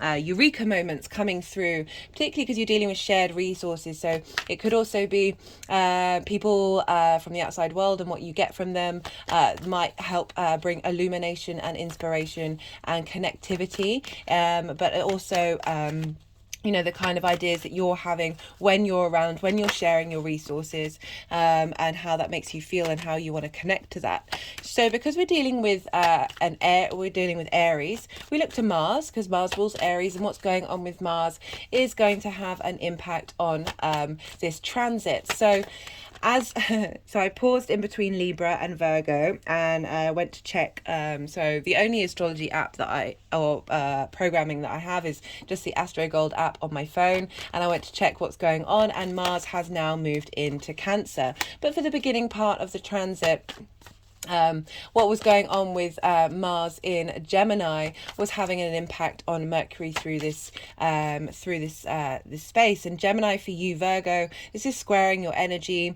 Mars has been there since August last year, and for Virgo rising, that's your 10th house of your career, life purpose, and how the outside world sees you. So Mars has now moved into Cancer, your 11th house, your hopes, your dreams, your friends, your groups, alliances, the kind of vibrational level, not only that you want to draw towards you, but you enact in those groups. And so we've had a shift of gear now, and Mars is now in that house, helping you embody your motivations, your desires, and your drive, your passion to get up and go, linking into connecting to your emotional needs when it comes to your hopes and your dreams, or more action, more motivation is happening in friends, groups, and alliances. Because this is so that's now going to have an impact on Mercury's transit, as well as everybody else's transit in Aries during this time. So the things that you're learning and you're motivated to do in that area of your life is going to sort of level up your shared resources. So as I said, you're dealing with groups and alliances, so that's going to sort of intermingle of what you want to give and take, what kind of interaction you have in your 8th house. We're also dealing with Mercury, so we look to the signs that Mercury rules, because what's going on with Mercury in Aries is helping level up the signs and the houses that Mercury has rulership over, and that's Gemini and Virgo. So we just talked about Gemini. Mars has just been moving through there. And that's your 10th house of career, life purpose, and how the outside world sees you, and also Virgo, which is your sign, so that's your first house, how you embody your sun or your moon in your actions and your deeds. It's the navigator of the ship in this cosmic ocean. It's how other people see you.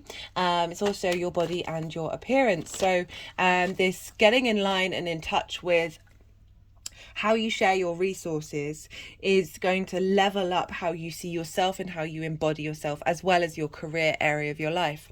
So that's the general energy for a Virgo during this time. And now there's going to be 5 piles, I said in the introduction, how the energy of Mercury moving through Aries, the 3 aspects I'm going to talk about and how this energy is going to move forward. I'm going to be shuffling while I'm talking, and then we'll see what how we move, how the energies want to move the cards around, and then I'll break down with the cards in relation to the aspects and the transit. So on the 26th of March, do forgive me for not getting these videos out sooner. I had a lot happen yesterday. I had every intention of getting these videos out yesterday, but I had so much happening, very much linked into all the messages that have been coming through in terms of karmic clearing. And you know, Venus was activating one of the eclipse points. I really recommend you check out that video because it's very crucial to bringing into harmony what we've been going through in terms of the Scorpio Taurus axis. Anyway, so this event, if you've come to watch this, might have already happened. Doesn't matter. This energy is still around when you engage with the video. You can still utilize and work with it, but also you'll have a bit of hindsight to sort of reflect back to what was happening on that day, what sort of inspiration was coming through, and integration. This is all intermingled in sort of long-term goals and where we're headed. It doesn't mean that you've missed out on this energy.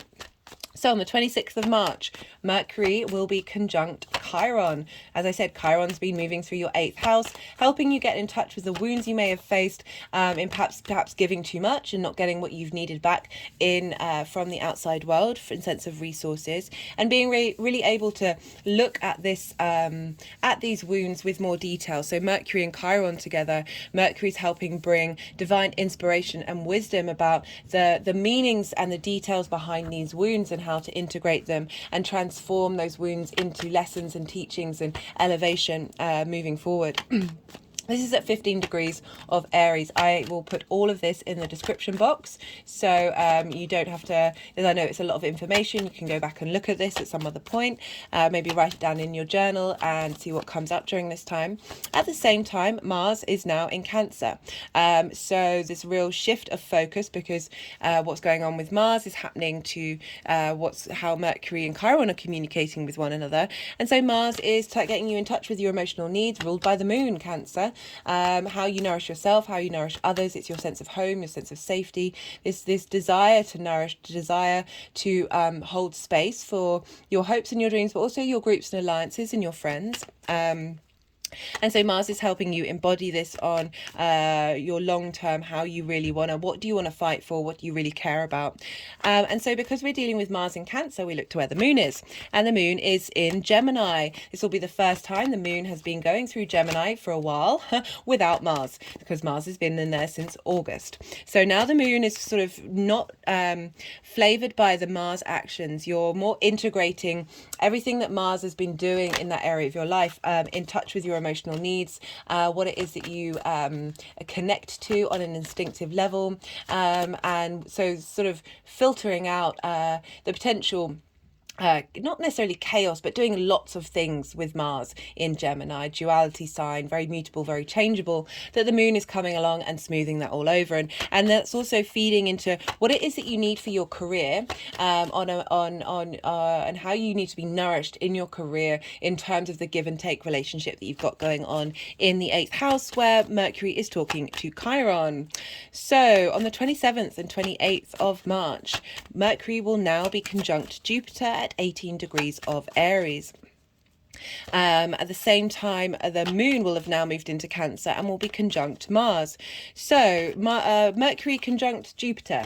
So Jupiter and Mercury rule the mutable signs. Mercury rules Gemini and Virgo. Jupiter rules Sagittarius and Pisces. So they tend to oppose one another. It can be a bit difficult to get these two on the same plane and work together. But we deal with this sort of duality here when we deal with full moons. So It's really about bringing things into balance and seeing how they can work together. And so Jupiter's about wisdom, a sense of knowing. There's a sense of bringing things together, a cohesion, of expansion, of acceptance of everything, rather than and having it all as one, rather than breaking down the small details, which is Mercury. Mercury wants to help the monkey mind, help the way that you communicate and your mind be able to understand the surroundings in order for the roads to be clearer, in order to move more in flow.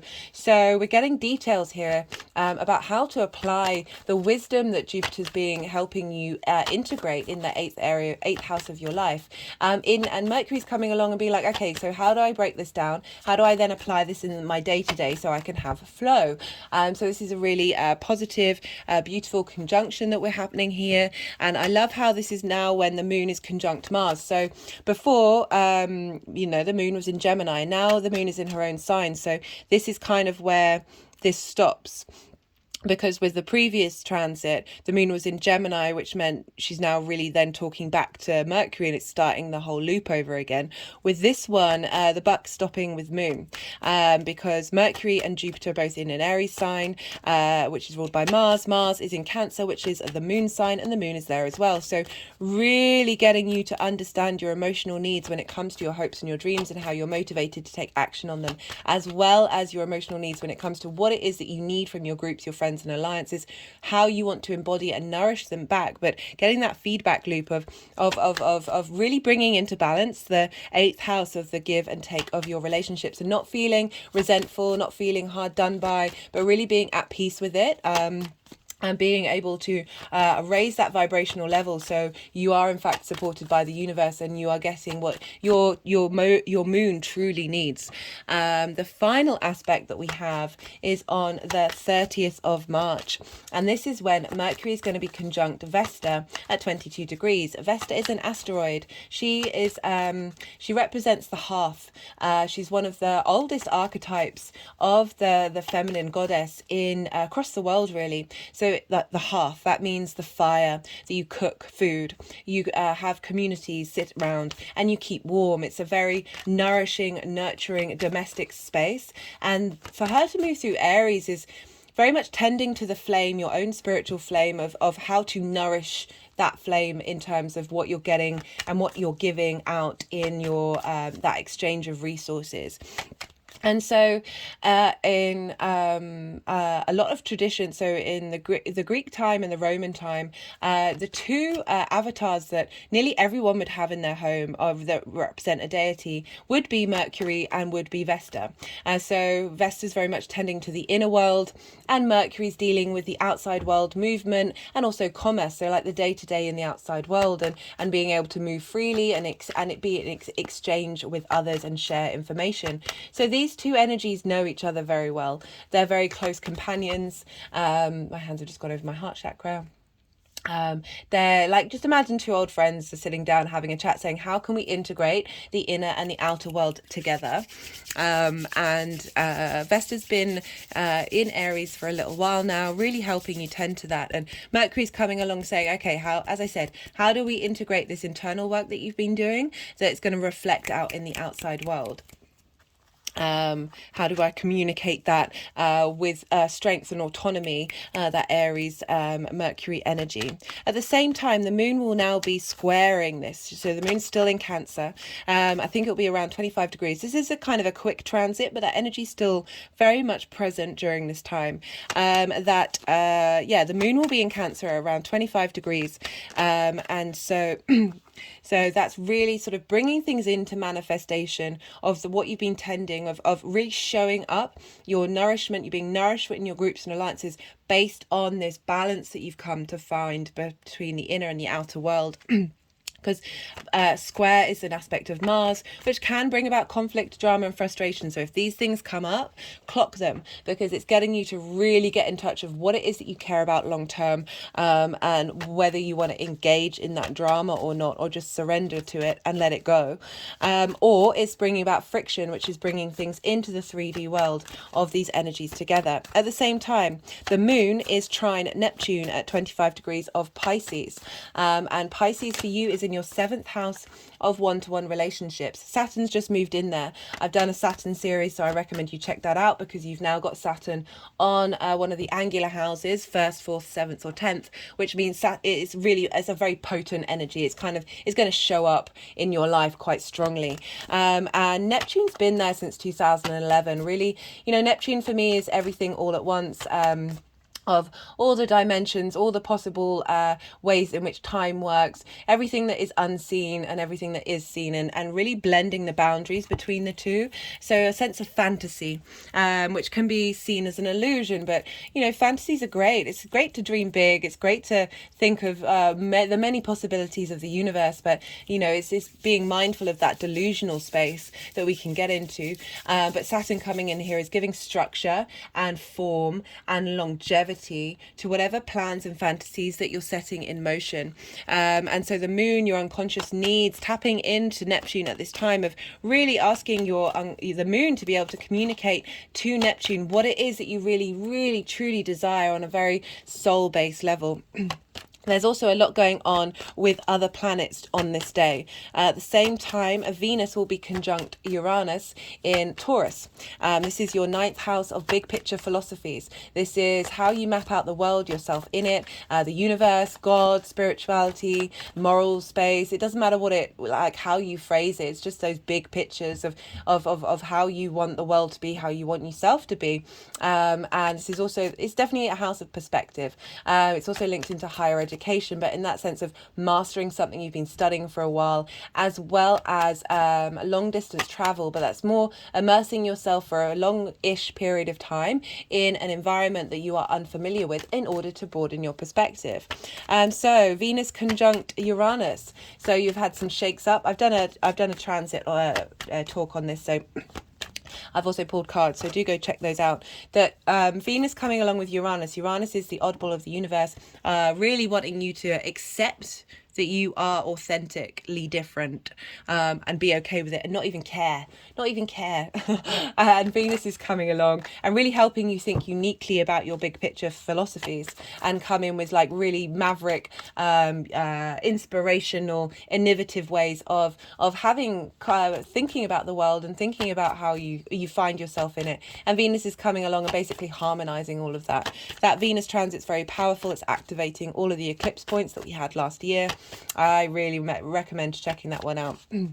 Not just because I want likes or views or anything. It's just, this information is really cool. And the more that we engage with it and understand it, the more that we can observe what's going on, not get trapped by it, and can transmute it. Also, at the same time, Saturn is in Pisces and is trining Mars in the early degrees of Cancer. And so this is helping you embody your motivations and your desires in terms of your groups, your alliances, and your hopes and your dreams for the long-term legacy, in particular of what it is that you want from your one-to-one relationships, and how that vibrational level, when you sort that one out, it then ripples out into your groups and your alliances.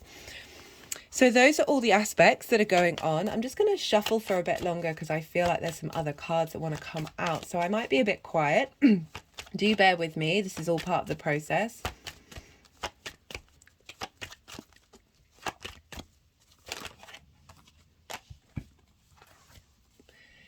And it's also, so I've been speaking a lot faster with Mercury being in Aries, that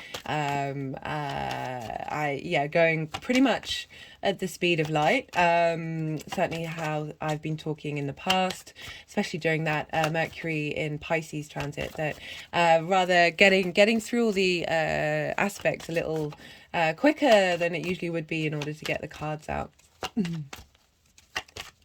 So I want to honor what the messages that come through, and so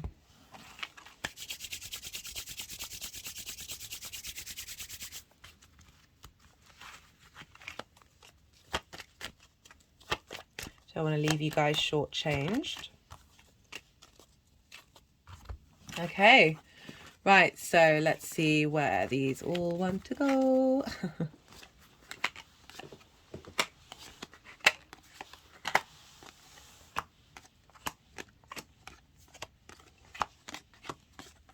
I'll just zoom out actually so you can see what's going on.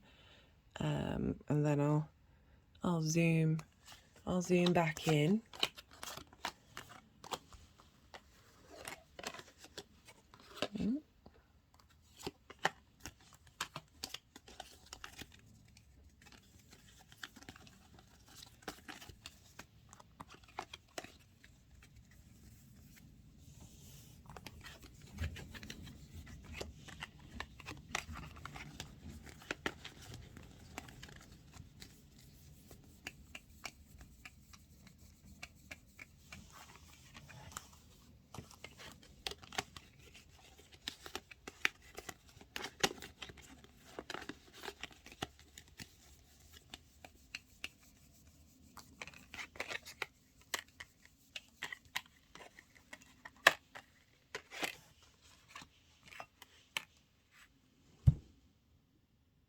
So my body's just sunk down and my hand has gone to my forehead.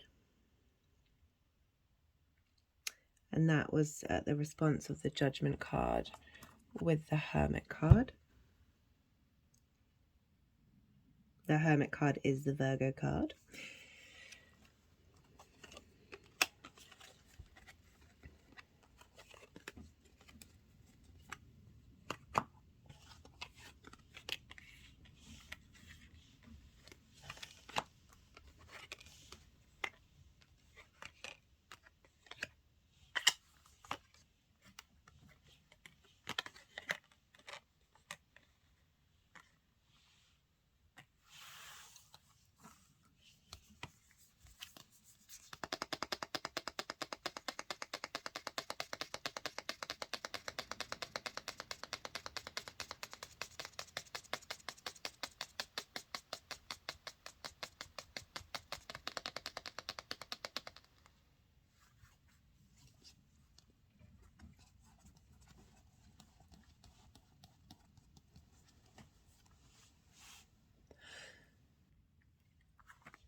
We've got a lot here, Virgo. This has happened quite a lot, so don't get scared. If you're new to my channel, so many of the readings lately have been showing that we are clearing so much energy out. Oh, it's as we've been going through some stuff, and now is a big karmic clearing time. Right, so even though there's a lot of cards, the message is pretty simple. Right, let's zoom in a bit. So we've got the the Five of Pentacles, feeling left out in the cold, not feeling supported, not getting what you need. The Three of Swords, heartbreak because of that, not feeling supported, and your heart getting closed and not being able to be yourself, feeling completely completely unsupported, betrayed, backstabbed, not being able to move because you're so weighted down by this heartache that you feel from the failure of the shared resources, of not being able to have the strength to get up because you've given yourself so much, and you've just there's a big sense of betrayal. We've got the Seven of Swords as well. This is very much about feeling like your resources have been taken away, like there's been some trickery there. It's just there's been an imbalance, there's been an unfairness going on with what you share and what you get in return. Perhaps you might have felt like you've had to withhold and take things away and keep your resources to yourself, or very much grab that feeling of needing to I want from the outside world, because you haven't been getting it in a healthy way. We've got the Knight of Swords. The Knight of Swords here very much feels that there is been there's a chaoticness to the Knight of Swords, of feeling on the defensive the whole time because you're depleted, you don't feel supported, that you may have a sparring of words when you get triggered by these responses from all of this. We've got the 7 of Pentacles. This is hard work. This is not, there's a frustration. There can be, I'm getting a frustration with the 7 of Pentacles, that you constantly feel like you're tending to the cultivating the seeds of their growing, and you don't see results come through. And there's this not being able to get past the 7 of Pentacles, where you're just stuck in this space of not being able to see the outcome of getting that space of abundance. We've got the Death card, like purging, letting go of this, being at peace with it, transforming it. However it comes about, it might not even be a conscious thing that's happening, but this energy is definitely helping you surrender, helping you move through this. And we have, sorry, I'm just trying to think where Scorpio is for you. So you got Scorpio in your,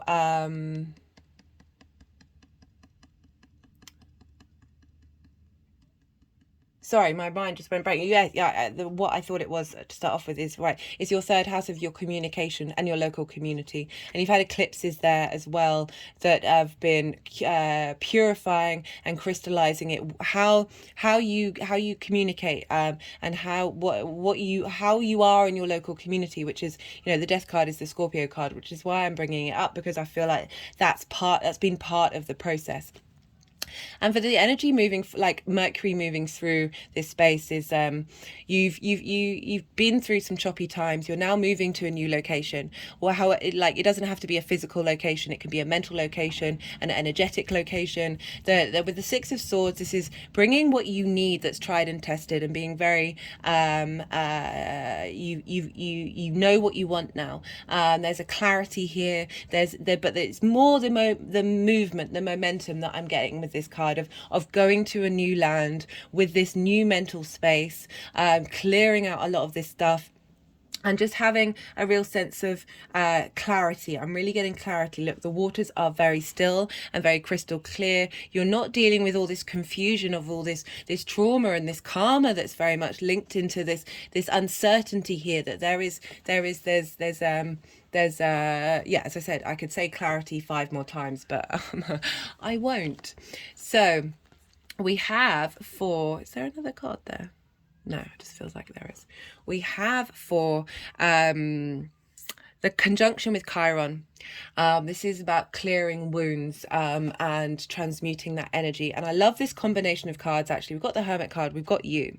This ability to go inward, despite all of this, that you still have a great resource within you. And there is a part of you that can be very happy being in that hermit space. But it's in that space, there's so much knowledge and wealth of information that you have, that you have been also cultivating. Because we've got the Hanged Man here, which is very much moving and changing your perspective. So it feels like you've been working on this space, working with this energy with that Chiron moving through there for quite some time there. But there may have been a sense of limbo. We've got all this activation now. With the Hanged Man, this is about changing your perspective. This is Odin was upside down on the world tree for 9 days and 9 nights, and through a sacrifice of their own consciousness.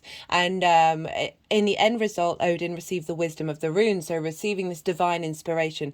Mercury and Aries, very much a very quick, easy access to the spark, to the spirit element.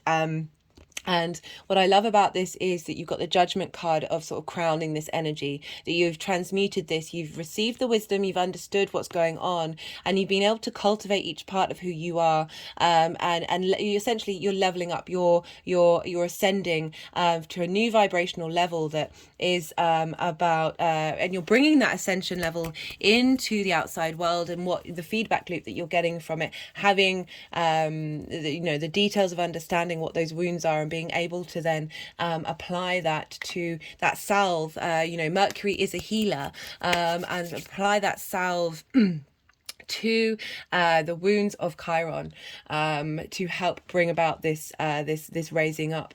We have for the conjunction.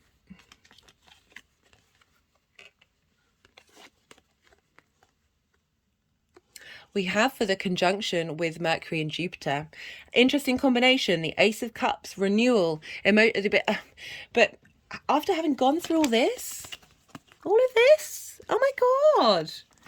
No wonder you need this.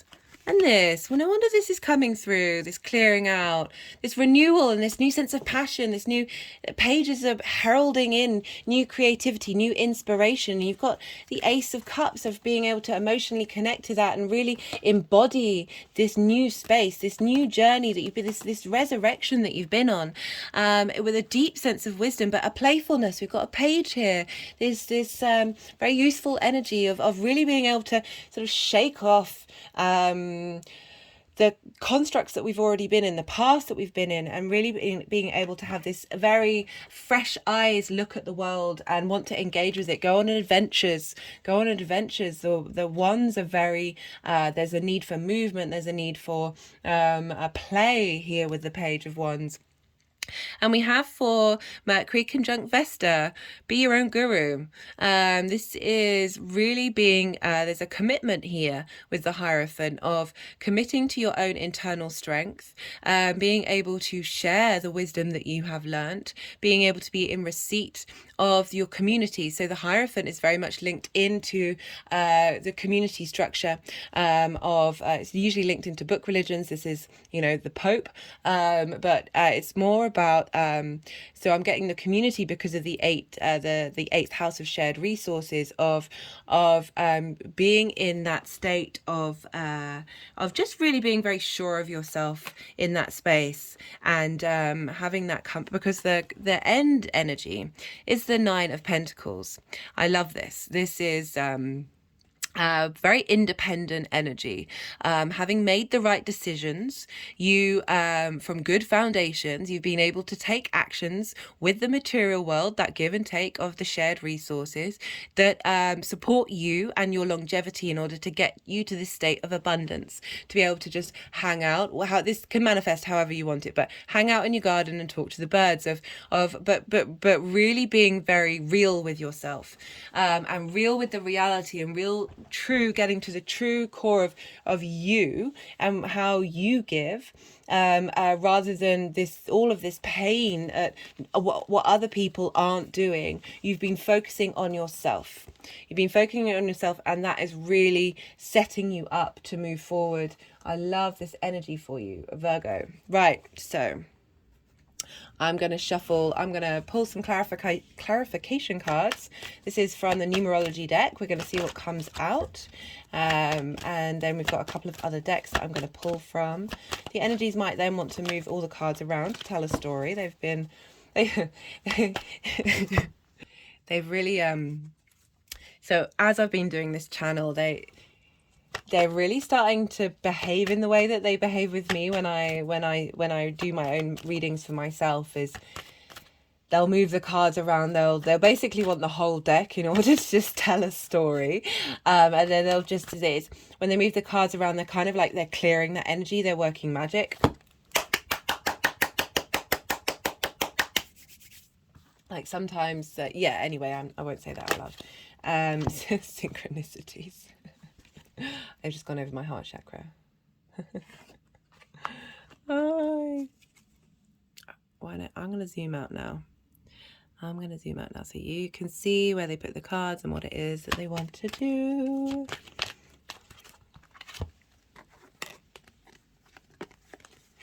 Okay, so from what you've been learning, you're going to get synchronicities that are showing you that everything's coming together. Everything coming up smelling of roses. I mean, she doesn't have roses in the card, there are grapes, but I think, I keep trying to work out if these are just really not very well drawn, let me get that in focus, not very well drawn roses, can you see, or if they're the Mars symbol. And I like both versions, but particularly the Mars symbol, because taking action for yourself, and that's not in a selfish way, it doesn't have to be, but giving from your cup, giving from your saucer, not from your cup. And it really feels that there's been an imbalance in what you've been giving out and what you've been prioritizing with yourself.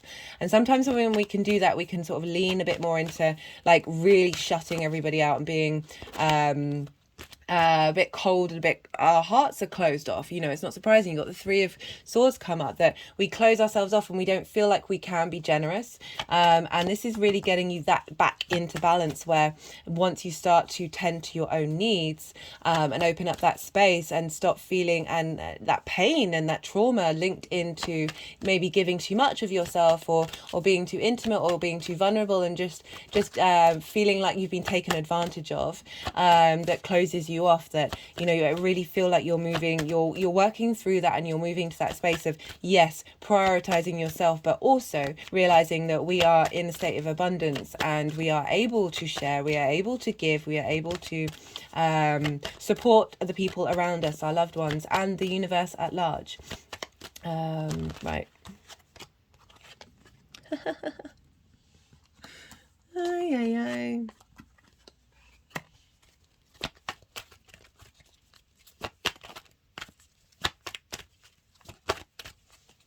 Okay, let's do the First Light Tarot. So this is the First Light Tarot. This is a mixture of major arcana, other keywords, statement cards, and question cards. So let's see what comes up. I put all the decks in the description box. Harmony, bridges, joy.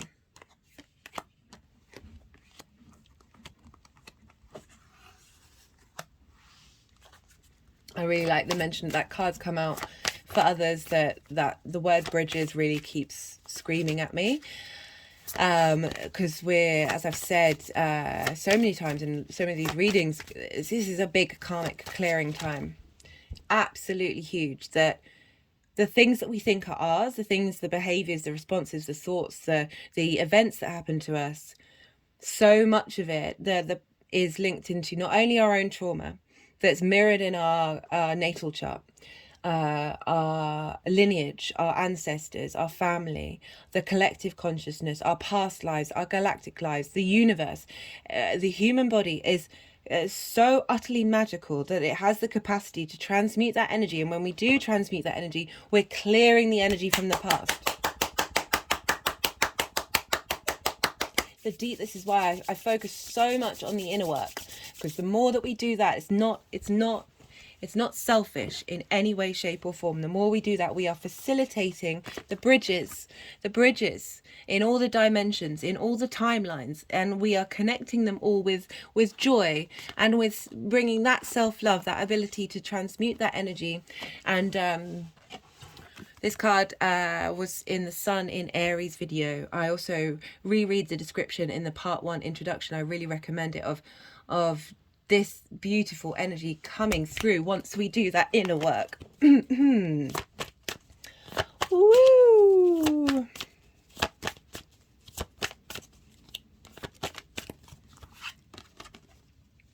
Energy flow. We are all one, and we are all the individuals. I like that energy flow for you in particular, Virgo, with that energy of clearing that stuck energy, of moving that, so you are able to be in your flow. And the more that you are able to be in the flow, the more that you can give to yourself and to the world around you. Others looking in.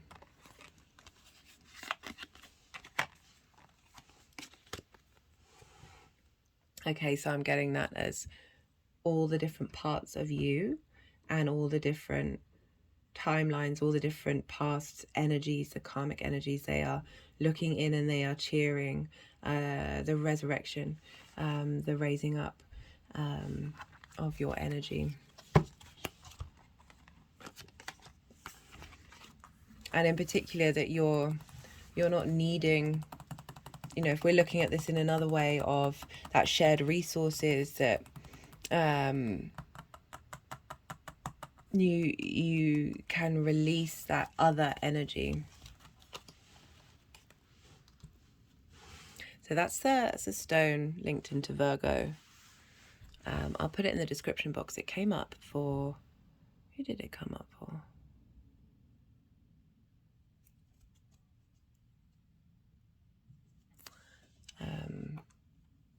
I'll have to double check the meaning of that, because I struggle to remember the meanings of crystals. Other information will stay in my head, that won't. want to see what else wants to come up for that card. I feel like there's a hidden part of the puzzle coming through. The universe, the one-to-one relationship with the universe. You are being looked after. Yeah, we are. And in the sense of others looking in, you know, you've got the spirit realm, you've got all sorts of energies out there that are here to help share their resources.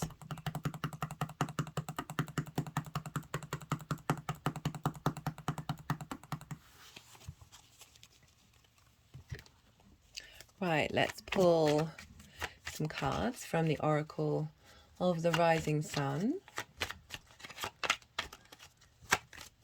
Wait. We've got caution and health.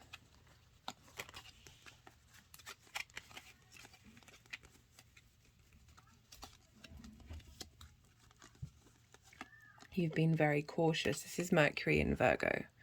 You've been cautious.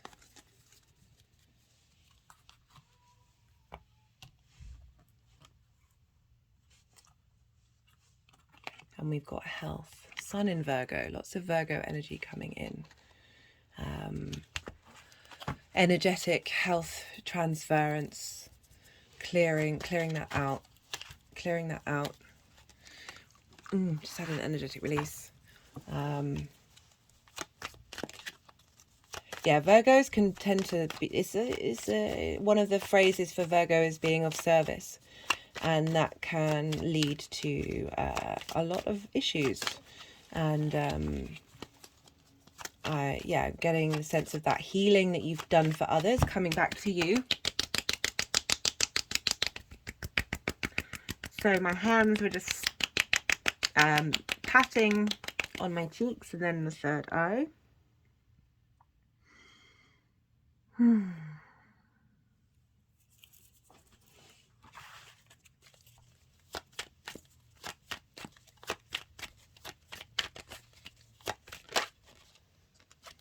Organization. You've been getting your ducks in a row. There's been a reorganization of the dynamic of give and take.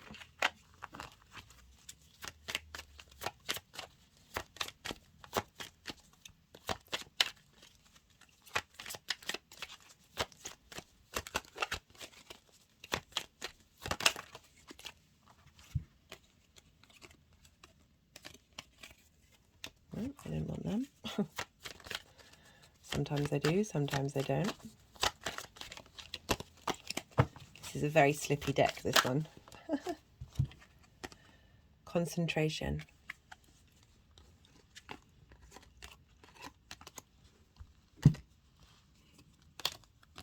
Yeah, it feels like you've been working on it.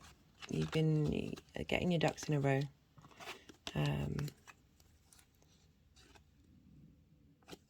What is that? That's Saturn and Gemini. Of putting your concentration where it should be. Prioritizing.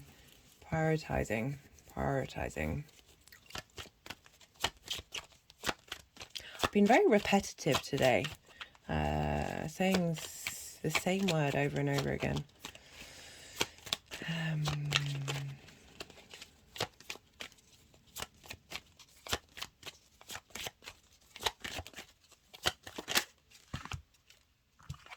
Optimism. Love that. Moon in Sagittarius. Things are on the up. Do they want any of the other cards?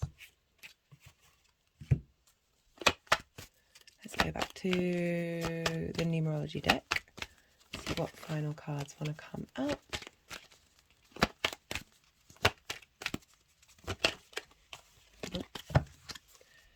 I want to jump up.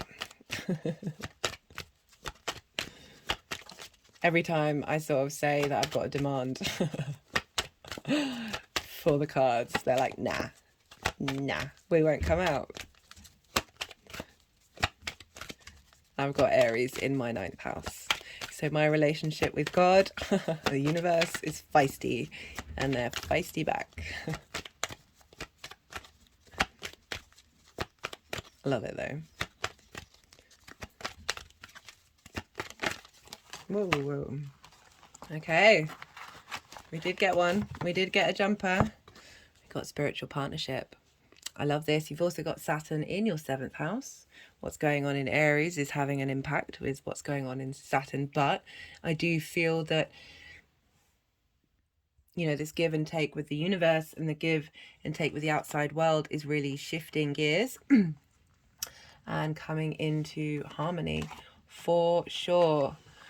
Yes, love this. Lots of inspiration and rejuvenation coming in, a sense of optimism and command of self. Your health is getting into harmony. You're able to move through these waters.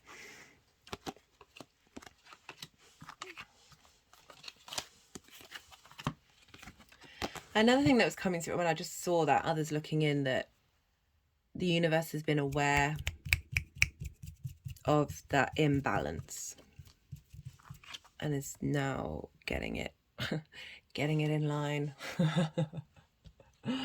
Do let me know, Virgo. I'm going to leave it at that. Because yeah, I think the message is pretty loud and clear.